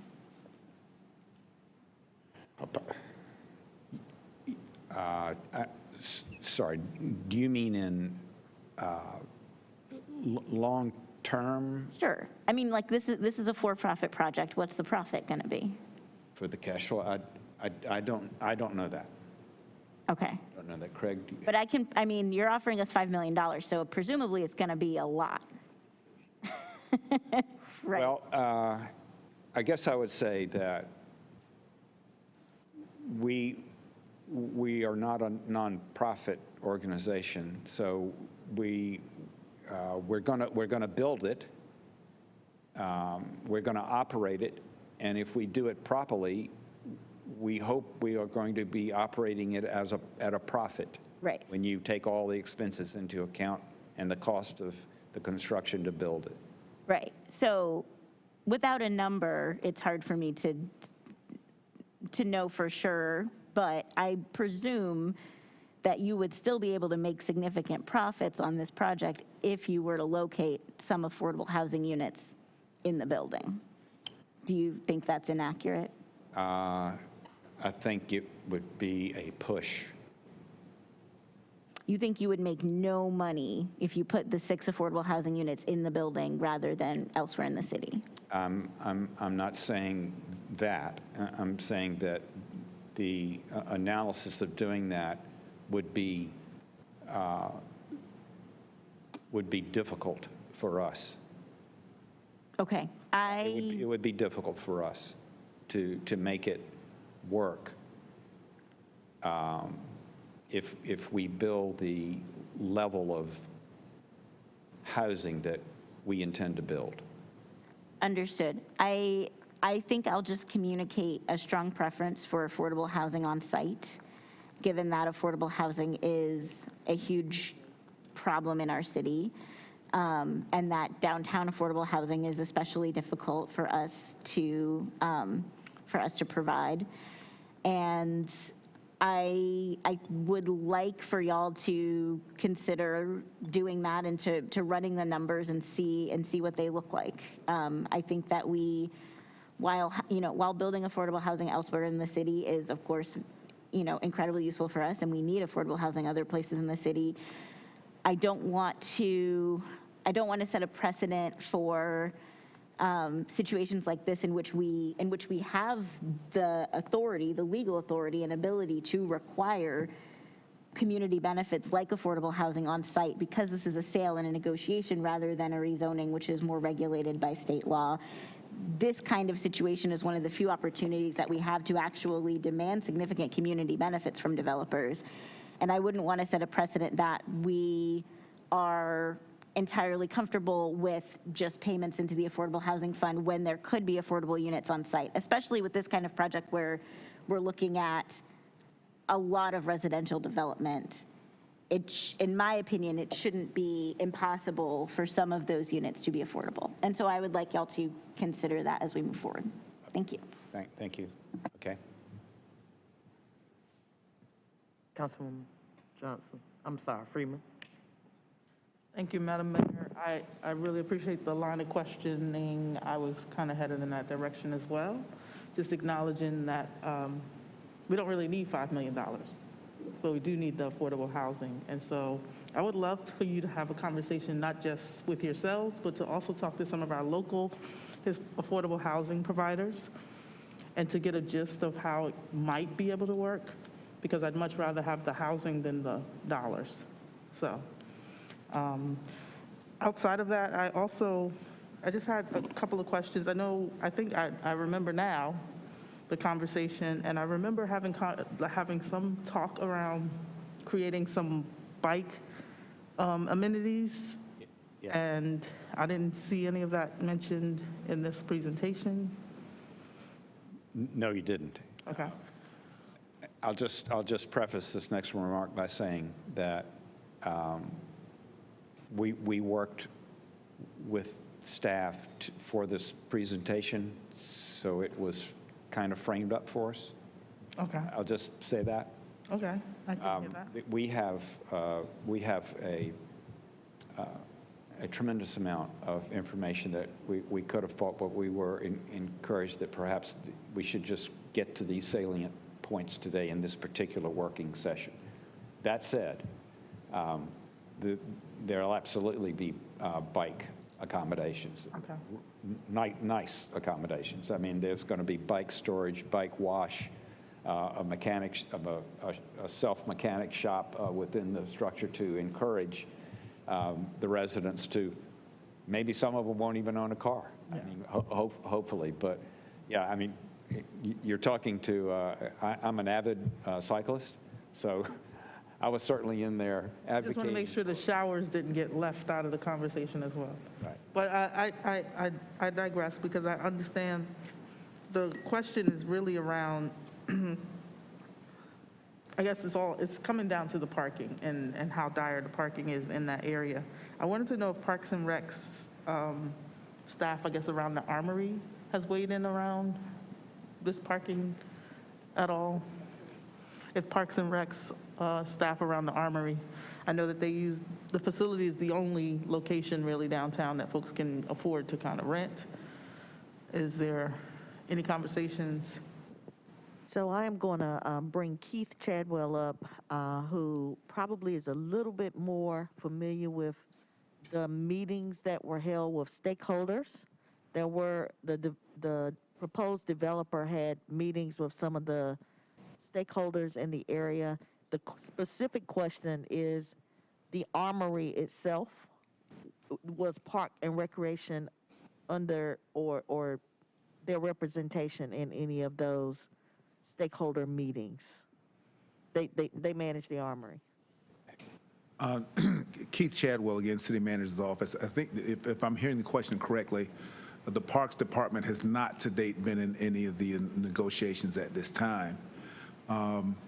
To the extent that you're making a reference to a parking facility that serves the Armory, that's not in the consideration that we've reached at this point in the negotiations.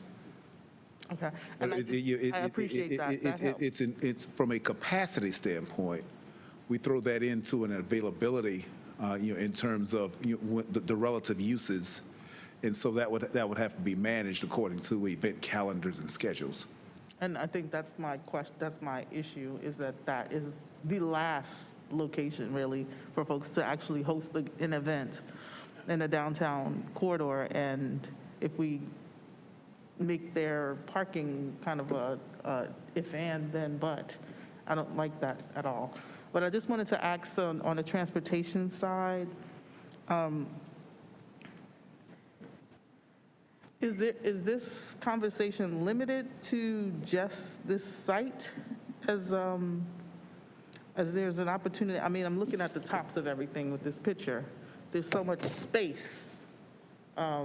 Is this conversation limited in how we're talking about moving forward? Or I'd love to know what happened in the stakeholder meetings. Were there conversations about what happens with the Carolina Theater, the arts, the Art Council? I think on the corner there is I think it's Scott. I can't call his last name. May I speak just a moment? First of all, on the Armory, although I haven't mentioned that, we've had two, shall we say, formal meetings with the groups, and the Armory was represented. I know in at least one of those conversations, not necessarily in negotiations. That hasn't been the negotiating party, but the Armory has been in the conversation around parking. I do know that. And as far as space goes, the rendering that you're seeing is, of course, looking from the west with the new tower and amenity deck, and then it drops off, and everything east of that is exactly as it is today. Nothing else is touched outside of that boundary of Morgan, Morris, Rooney, and Foster. And I think that's why I'm asking staff if there's a conversation that might be happening with this, along with this, to make it more appealing in some way, shape, or form. Because as it sits, just selling a piece of the parking lot for a tower with no affordable housing, I'm trying to figure out why we're talking about this. We're having the discussion and consideration from I think at this point, from a perspective of diligence. The public facilities do not have specific reserved and assigned parking spaces dedicated to the facility. In the current spans of parking capacity, there are decks and parking facilities that exist in the downtown area that have certain kinds of proximities. It would be possible, for example, that during an event in one of those spaces, someone not going to that event could park in a given space. And so the nature of the discussions and the diligence at this point has been one of capacity in concert with the existence of a capacity conversation that exists if this had not been proposed. And I hear you. I appreciate that. I understand you're basing it on where we are today and based on the capacity today. But we all know that we're growing, and we all know that the Carolina Theater needs parking, and we all know that even the little shops on Morgan Street need parking. And as that continues to evolve, if 27 stories is coming up from Morgan Street and South Bank is also coming up, I mean, it's just going to crowd. If there's a chance, an opportunity to actually have the conversation about the entire block within there, I would think that this would be the time to have it. So I'll leave it at that. Yes, ma'am. Thank you. Thank you, Madam Mayor, and I thank my colleagues for a really important, conversation. I will say that in a past life before getting elected, I was intimately involved with trying to get affordable units in downtown, in the downtown corridor. The Willard Street project I spent many hours and years as part of Durham CAN advocating for that project. And one of the draws of the Willard Street, the successes of it, is that it was in very close proximity to a transportation hub.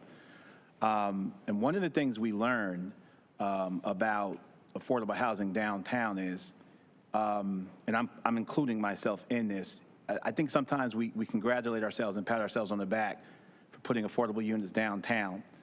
But if you have an affordable unit downtown and the person living there can't afford to shop downtown or eat downtown or buy a ticket at DPAC, and if we've put them in this neighborhood without having things in that neighborhood to support them, then that victory lap is short-lived. So I think we've got to have a much more comprehensive conversation. And I've been part of that crowd that have congratulated ourselves for putting affordable housing downtown, but I've learned some lessons as well.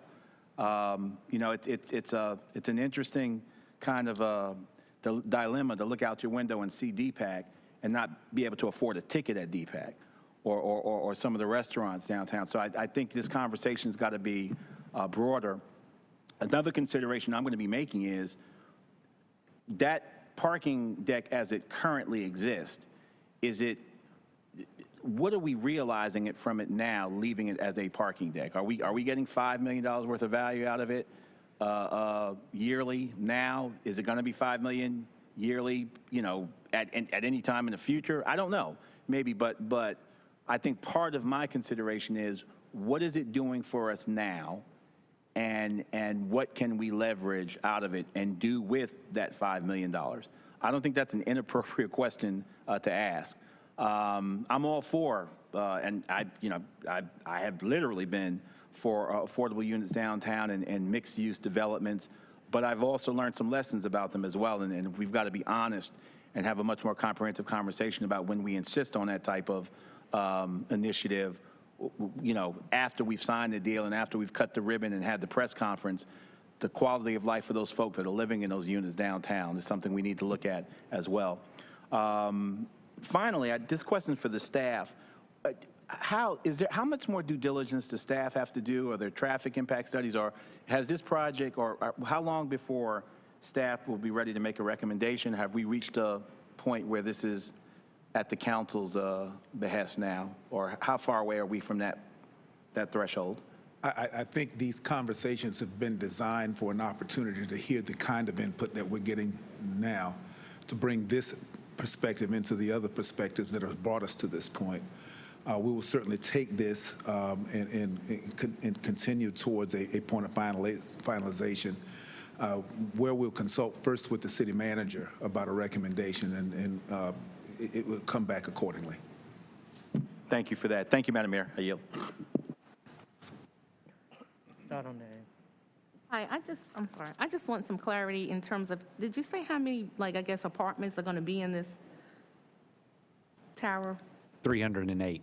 300. And then the other clarity is that you're saying the affordable housing would be off-site, but off-site where? The proposal. Yeah. The proposal is a contribution to the fund. Okay. And then, and you might not be able to answer this, but in terms of that tower of apartments, who would you be marketing to live there? Like, what is the income level of the people that you would be marketing to live there? Right. It will certainly be market rate, and I think by the fact that, as all of us know, some rather large corporations have announced their movement into the Durham area, and we would certainly be focusing on the individuals probably that work in that level of income. Thank you.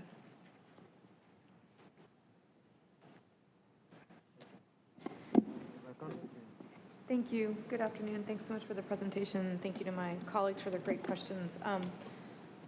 One of my questions in your PowerPoint slide, and I just lost it, so I apologize.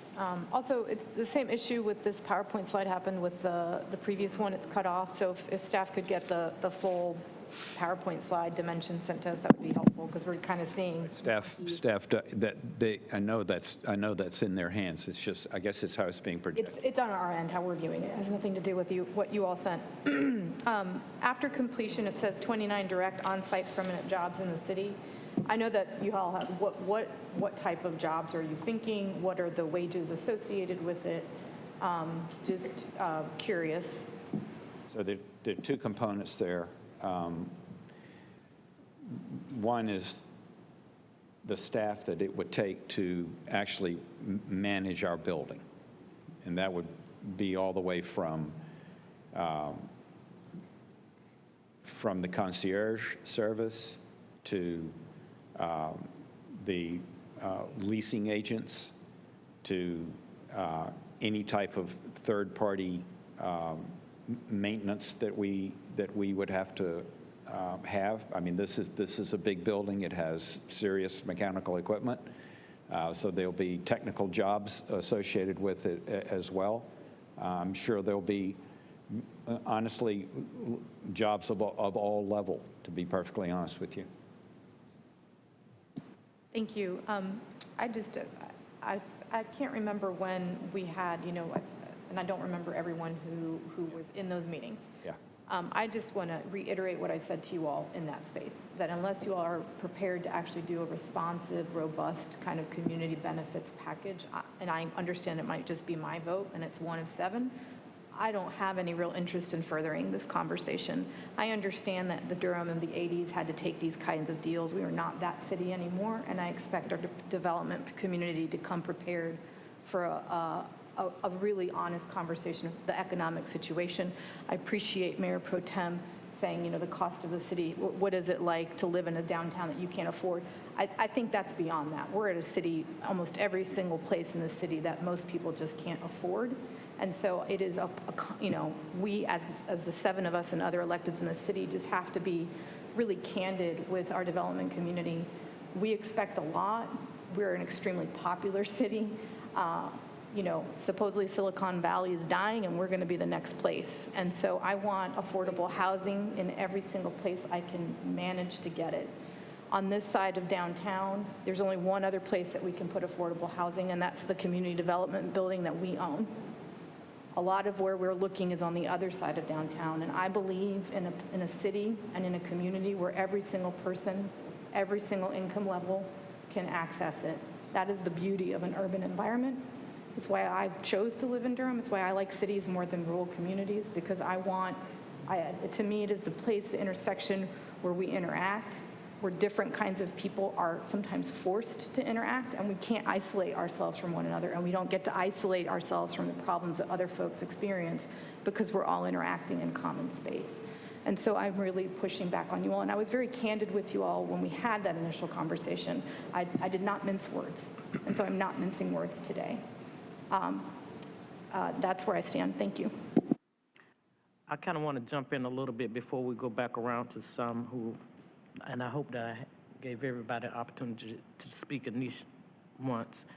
The third property owner, what is their position, or whether we have not heard anything about their positioning in this? And I understood you to say that because there are 3 owners, we will all have to come together. So is your plan to do what with that? What is the third property owner saying at this point?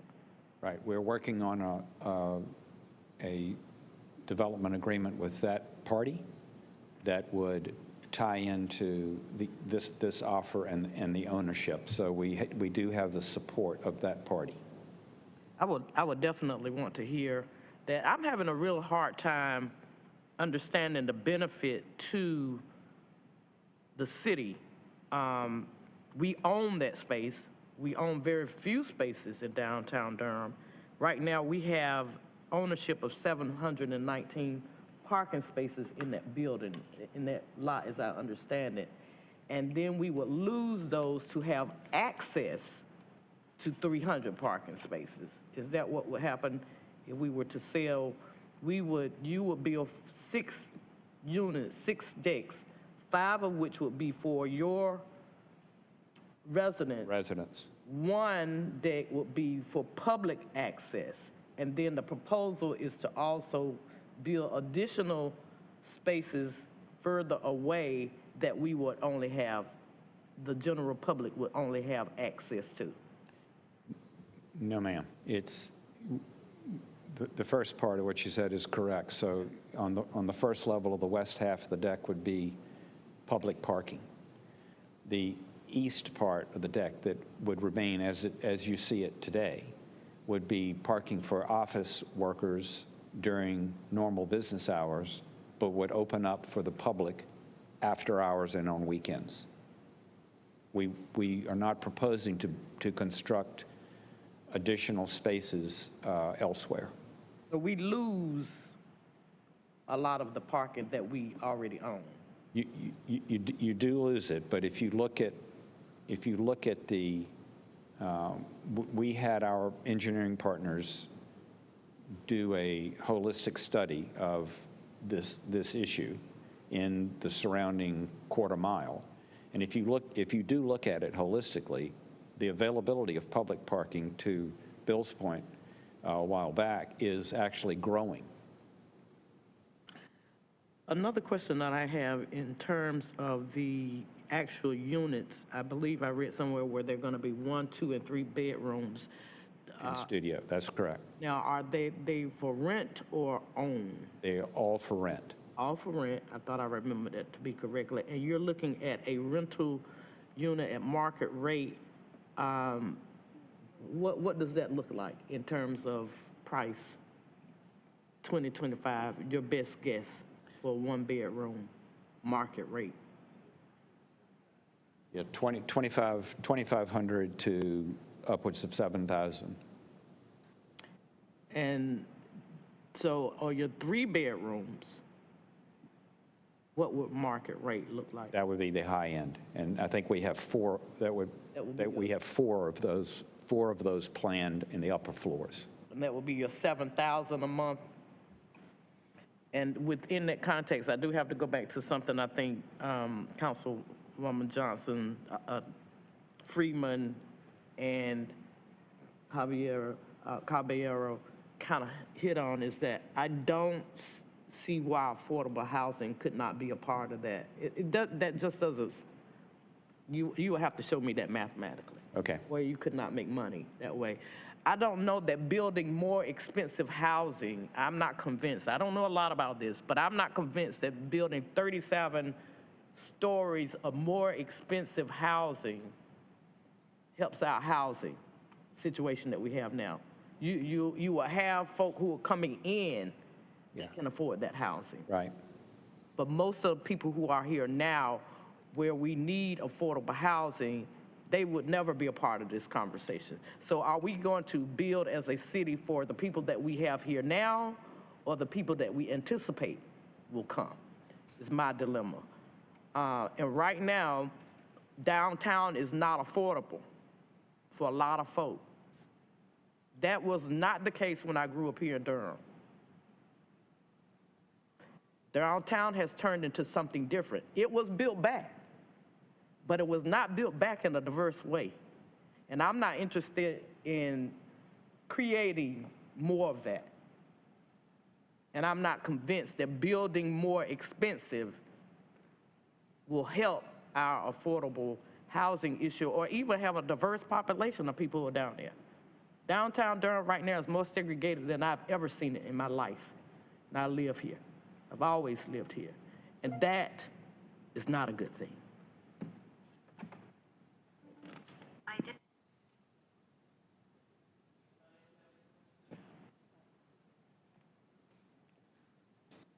Thank you, Madam Mayor. I appreciate that heartfelt comment, and I think that's the direction that's kind of troubling me, because I felt like in our conversation, there was more space for kind of a collaboration than what we're hearing today, and it's concerning if it feels like staff is pushing you away from a collaboration.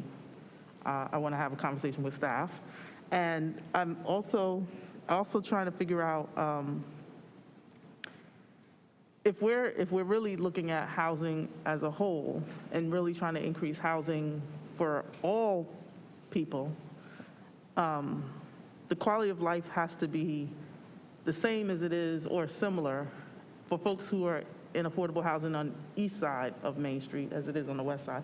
And I don't see how excluding them from the west end of Main Street benefits us. And so I really want to keep harkening back on, if there isn't affordable housing on site, it does feel like there's not a community benefit. And that's what's most hardest about this conversation today.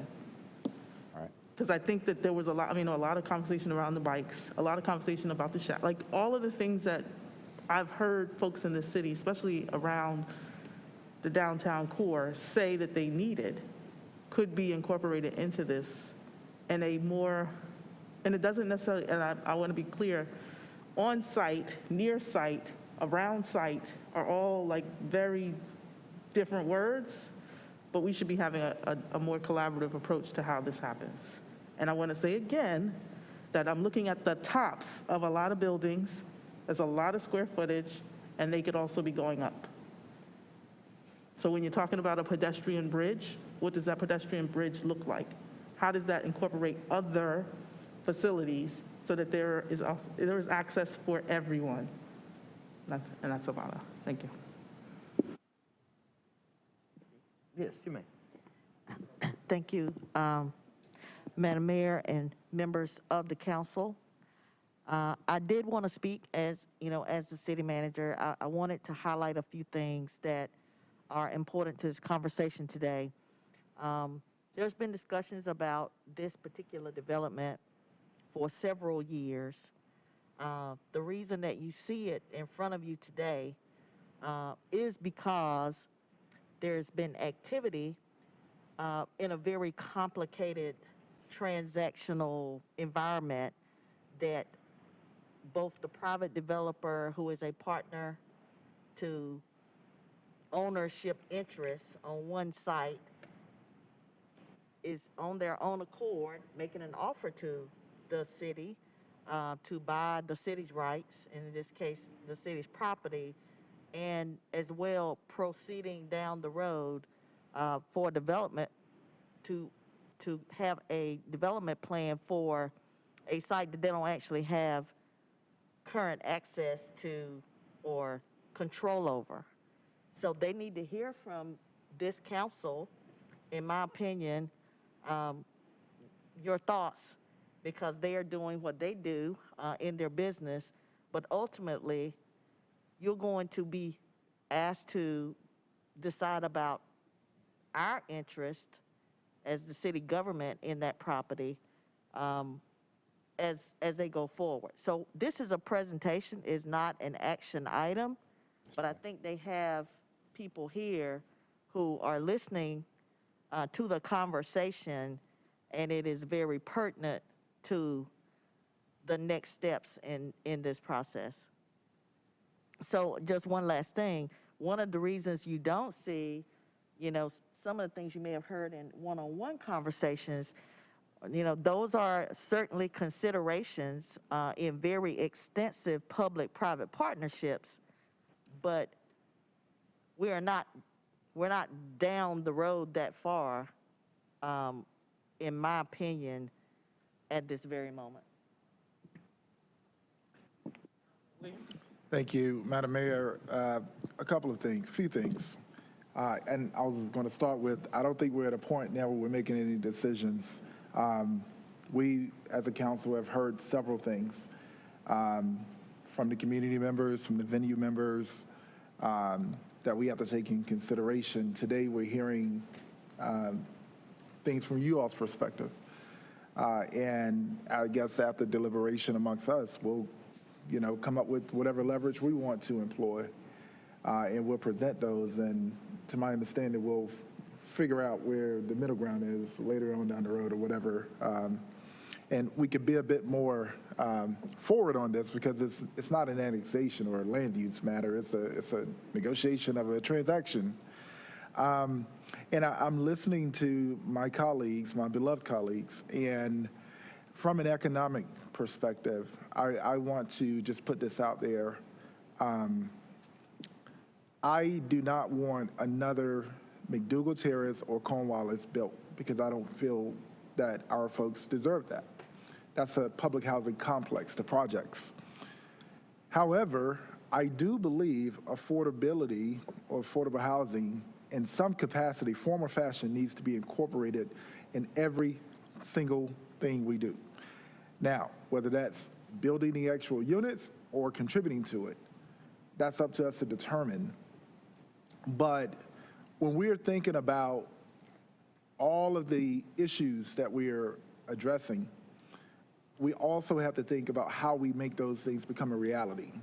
And I saw this really cool TikTok video of this youngster explaining affordable housing. And they talked about building, it's like all of these folks were moving to a city. And everyone moved to that city, and they were making really, really, really lots of money. And they came in because that city, that municipality's government was like, stop moving here. And it wasn't happening. People kept moving. That municipality was getting a lot of jobs, and people kept moving in, and that municipality wanted to slow it down and wanted to just stop it. And what happened was they couldn't stop the people moving there. So they started buying up everything that they could get. And then the next thing you know, you have an employee at Apple making $189,000 a year competing with the person who's on public assistance because we've restricted the supply. And now we're having a conversation about almost the same thing. And please, guys, this is not a swipe at anybody. This is a really rich debate, discussion here. Folks are going to move here.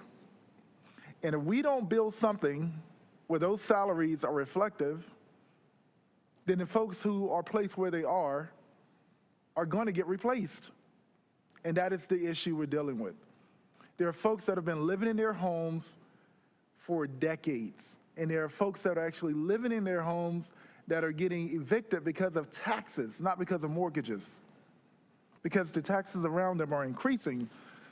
And I feel as though we're stating our concerns about affordability, but we're stopping the very thing that addresses the affordability crisis. And we can't have a affordable housing crisis conversation without having the affordability crisis conversation. And, you know, some of the questions I have is, what is the parking deck making us right now? I think one of you all asked that earlier.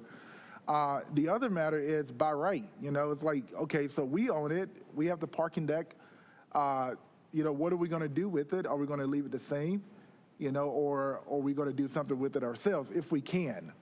You know, and then I look at the lots around and I'm like, well, we have a lot of growth to do on our end too, on property we own, because there's a lot of surface lots that are just sitting there that we could take advantage of. And to me, the conversation is bigger than one applicant, and that's why I just waited to listen to all of the comments because I wanted to see where we went with it.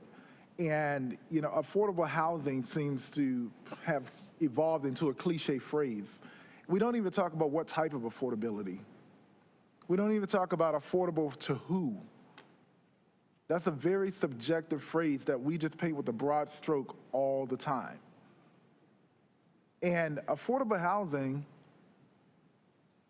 the things that we have issue with in regards of, you know, social services, affordable housing doesn't pay for it. It doesn't. And my biggest fear is, okay, there's rent for $7,000. You'll never see me living there. I just can't afford that. But I know that there's about 14,000 people that are moving to the area from one company that can. And I don't want them going into neighborhoods taking what people already have, because what we're not talking about is the folks who own properties and other people are renting them at a lower wage, and then they get that offer that quadruples what it's worth, and they sell. And then that person is out on the streets. And we're saying, well, what about the people who can't afford it? And the question is, I'm sorry, you know, not the question, but the answer is, I stopped them from getting this, so they took yours. And that is our reality. And it has to go, we have to have this conversation much more in depth. I'm so excited about tomorrow's deep dive, because we have to start having more, we have to incorporate economic development in its basics, fundamentals in these conversations. So I'm all for affordable housing because we definitely need it. We have a crisis on our hands. But if we don't start building, we're going to have people displaced even more at alarming rates.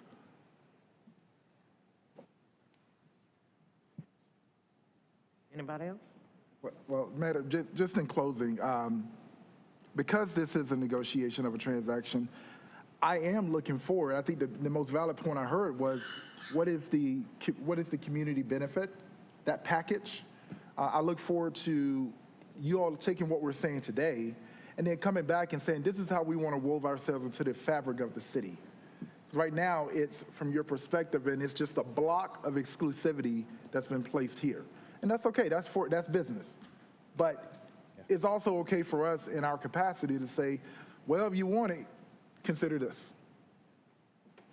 First of all, we appreciate everyone's comments.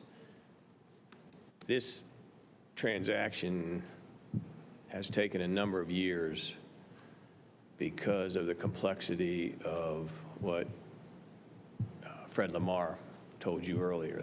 There were 3 parties to the agreement. It was supposed to be something else. The markets all changed. The easement agreement that's currently in place is very restrictive in each one of the players' parcels. We were able to collaborate not only with our adjacent property owner, which I happen to be the person who led the charge in buying that building and renovating it and getting it into the position that DCRI could be there. DCRI then, that was an experiment to see if in fact they could move various people from Duke University downtown. And that experiment worked. And then as a adjunct to that, you saw Durham ID. And I made the decision when that happened not to turn this parcel, because we had bought this parcel, air rights. I committed to not build office, but to build housing because we needed it. And so putting together the pieces of the puzzle, dealing with all the attributes in and around a growing, vibrant city, a very productive kind of push towards economic development has been tremendously successful. So being able to accomplish what we're all talking about here is our goal. From the venue owners to the residential play, to affordable housing, to restaurants. You know, I just got back from Chicago, which is a benchmark of some of the attributes that we have tried to incorporate in this building. Actually, the investors with me on this are 2 larger players in Chicago. And so the equity for the project is there. We're in process dealing with the debt piece of it. But we hear you. We have had, in fact, on Friday of last week with the venue owners, we had a very, I thought, robust and good conversation. There are differences between the groups, but from the ability to get high-quality development in this magnitude, I mean, you're talking 10 years ago, 7 years ago, all of us would not have thought that this type of a venue could occur. So we've listened, we've heard, we've proposed something. We'll digest what you have. That's why these work sessions are so important. And we'll interact between us all. And we'll be back to you if that's okay. Mayor? Councilman? Just one of the factors I forgot to mention is, you know, we are losing a significant amount of parking right across from venues that generate a lot of revenue for the city. Yes. And I would like you to consider how you can, I'm not a developer, so I don't know if you can go higher or whatever, address the parking matter as best as you can to your ability. That I'd like you to consider that as you're listening to all of what we're saying. And my biggest concern around that is the Carolina Theater has a lot of, they have a lot of performances that attract,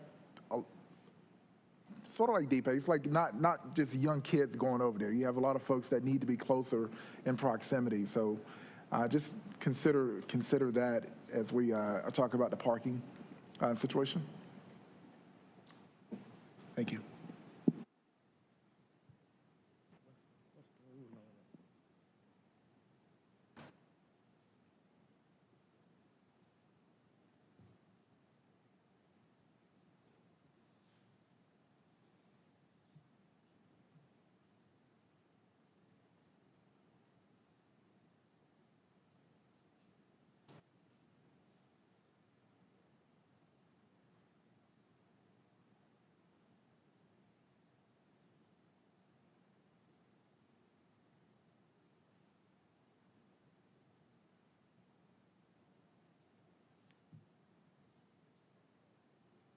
To get some clarity for the attorney for 1 second. Give me a moment.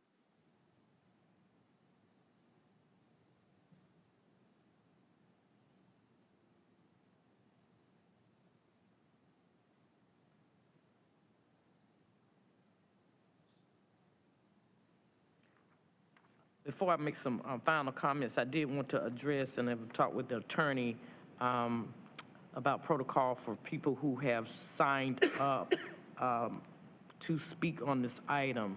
It's a presentation, so public comment is normally not the protocol at this particular juncture, but if we were to come to some type of agreement with the developers, then it will be more appropriate then. I'll let you explain that. All right. That's correct, Mayor.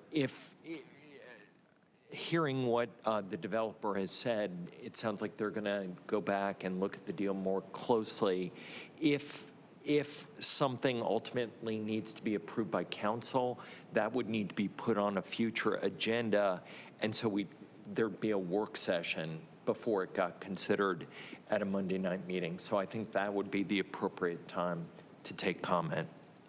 Right, so we would ask the two participants who have, about two residents who have signed up to speak on these items, if you would be prepared to speak when it comes before the council on a Monday night, No, this was just a presentation. Right. Once it becomes a full-fledged agenda item, There you go. it would be appropriate to speak at that work session. At that work session. Thank you. All right, I am very impressed with the rendering of this, and it looks really good, and we hope that, we can figure out a way to figure out how we all win, but it's important, I think, if we have an asset that we have some public benefit that we can articulate and know coming out the gate that we are going to put our residents in a position that they can win. People are already moving here that are making those salaries. I heard a story the other day about the man that put his house up for sale in Cary that was $9.2 million, and he's moving in downtown Durham. And that's what's happening. He's buying a condo in downtown Durham. We already have those spaces. We have them. They're coming, and we want people to come. But I don't know that the answer is you build more of that without taking into real consideration how much you built on the other end. We heard about what's going on out on Leesville Road. There are lots of houses out there that have been built in the last 3 to 5 years.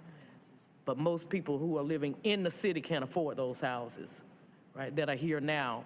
And I think that and hopefully in our deep dive, we'll get into it tomorrow, but if that was the problem, why are we still in an affordable housing situation? If we continue to build more and more expensive things, why do we have an affordability problem? And I'm just not sure about that. So I'm waiting to hear how we figure all these great things out. It's a great concept. I love the rendering of it, but I'm just not convinced of the public benefit at this point. So with that being said, we move to our boards and commissions and task force nominations. I'll look. Thank you. Thanks very much. Oh, thank you. I'm sorry. All right. Thank you so much. There is a story behind the architecture, but I gotta save that to another time. Thank you so much. Thank you very much. I'm determined that we're gonna get out of here in a timely fashion. Ashland, Ms. Wyatt, our deputy clerk. Thank you, Mayor. The council has nominated Nancy Livea Ramos and Marilise Mercado Emerson to the Mayor's Hispanic Latino Committee, Danae Willis to the Workers' Rights Commission, and Mamie F. Webb Bledsoe to the Durham Housing Authority Board of Trustees. All right, thank you so much for that. We are now turning to selling of our agenda. So I'll turn to our city manager. Thank you, Madam Mayor. For your consent agenda, I have items 1 through 3, item 5 through 7, items 9 through 26, and items 28 through 30. For the general business agenda, we have item 27. And for the general business agenda public hearings, we have items 33 through 37. Thank you so much. Point of clarification, Madam Mayor? Sure. I wanted to ask Councilmember Caballero for the item 27. Do you need staff to do any additional work or bring anything? Yeah, I get that. I didn't know if you wanted them to report back or anything. Okay, thank you. All right. All right, is there a motion to settle our agenda? So move. Second. It's been moved by Councilwoman Freeman, seconded by Councilman Williams. Now we will conduct our usual hand vote. All those in favor, sign by saying aye. Raising the left hand. All those opposed have the same right. Seeing none, that motion passes unanimously. Are there any other items to come before the council? Madam Mayor, I missed this in the beginning due to my tardiness, but there's going to be the Durham Success Summit this weekend, where there are going to be lots of young men of color that will be convening over just some positive things that are happening in Durham.